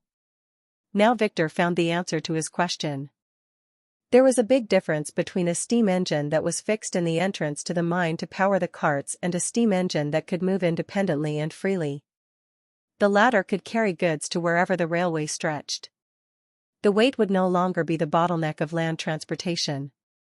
On the contrary, the capability of the train would outstrip that of the river transportation. His Majesty could even empty a city in a short time by carrying everything away on the train if he wanted. Being born as the son of a merchant, Victor naturally knew the importance of transportation, which was often the reason why most cities were built near rivers. Obviously, such kind of transport would bring limitless possibilities for the circulation of the resources, so the word era-defining was far from being overdramatic. An unspeakable feeling came over him, he could feel content and lost and it was like he had witnessed history yet meanwhile he had been forsaken by history. The lords in other kingdoms were still drowning themselves in pleasures and traveling by horses and mules on the road that was paved with bricks and full of mud. They, however, were entirely unaware of what had happened here and still felt good about themselves. Somehow, an idea emerged in Victor's head. The future had already come, yet it did not arrive at all places equally. Chapter 960, New Enemy Spotted. In the days following the train's demonstration, there was an air of enthusiasm in Neverwinter. Even Roland could feel it in the castle. It was not his opinion but a conclusion based on the data in a report sent from City Hall.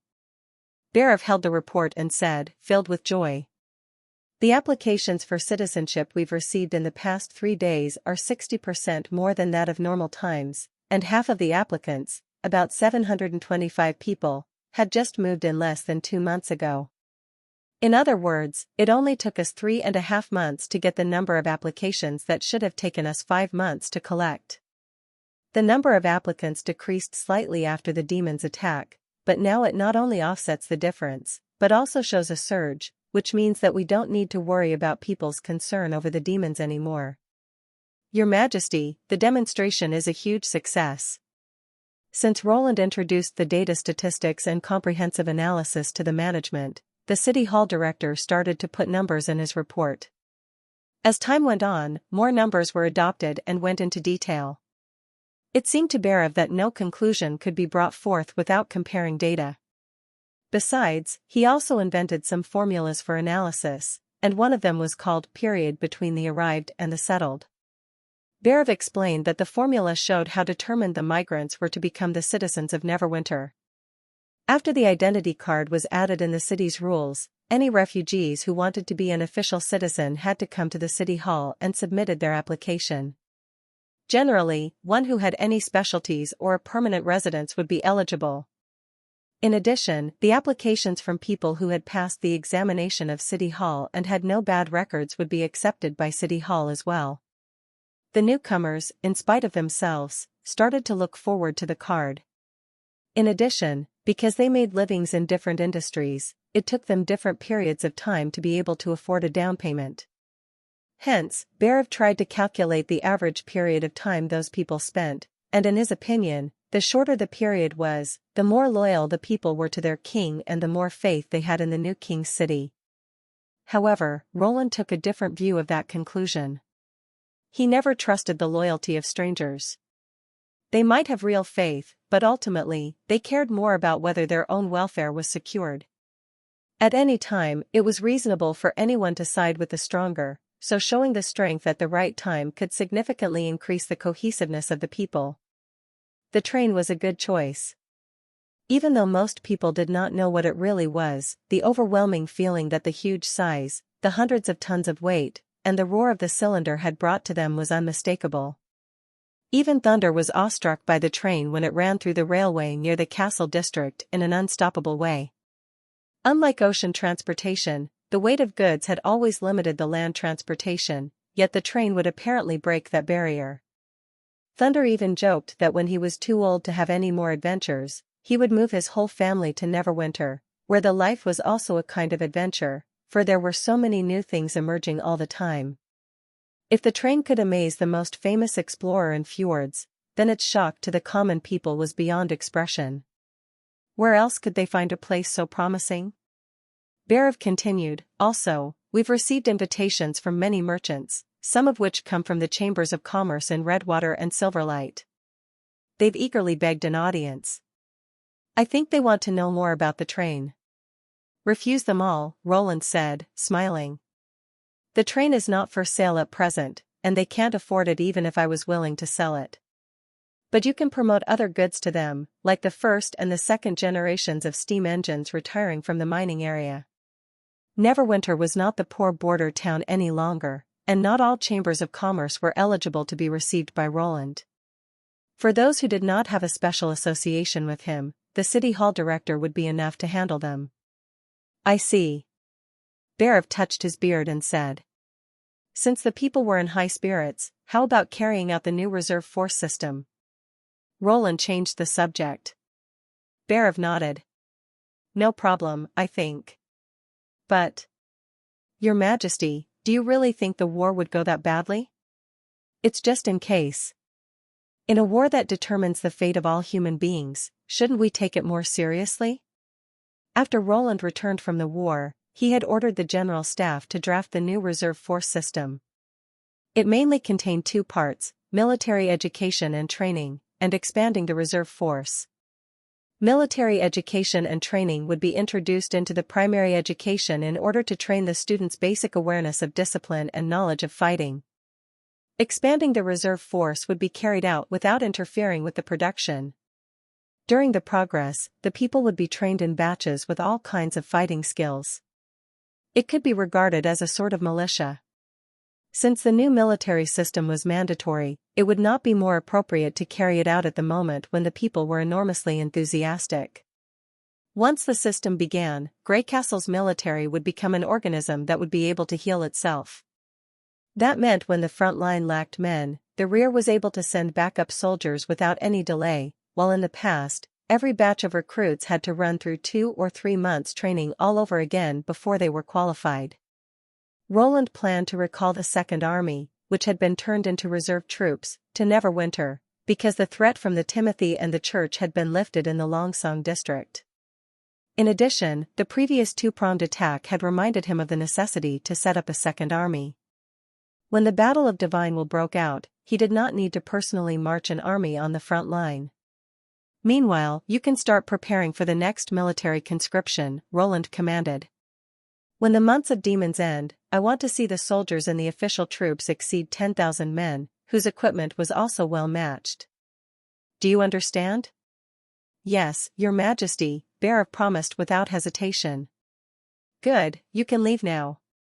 Wait. Roland suddenly frowned. What else can I do for you? Barav stopped and asked at once. Roland's attention, however, was completely caught by Nightingale's words right now. She said, news from Sylvie has just arrived. It's reported that she had spotted new movements from the demons. It seems that the devil beasts have expanded their patrol area and are building a new camp. Call them back immediately, Roland commanded her under his breath and then turned to Barav and said, convene a meeting of the officials from all departments. Something happened in the north. Soon, the meeting room was full of people. Sylvie, who had never been in such a meeting, looked nervous when she was stating the details. Fortunately, Lightning quickly joined her and helped her tell the whole story. It had been a routine investigation. Due to the threat from the flying devil beasts, Roland had banned Lightning, Maggie, and Lorgar from going to the relic area of Tequila alone for safety reasons. Yet in order to keep an eye out for a sign of the demons, Maggie would carry Sylvie to investigate the edge of the area every 4 days. The phantom instrument had failed to locate the target precisely, so that they had to rely on the witches to make up for its failings. Thanks to the Eye of Magic, that could see far beyond the demons' range, they only needed to frequently fly out and watch the area from a safe distance. But this time, the investigation team had spotted a trail of devil beasts within the distance that they thought was perfectly safe.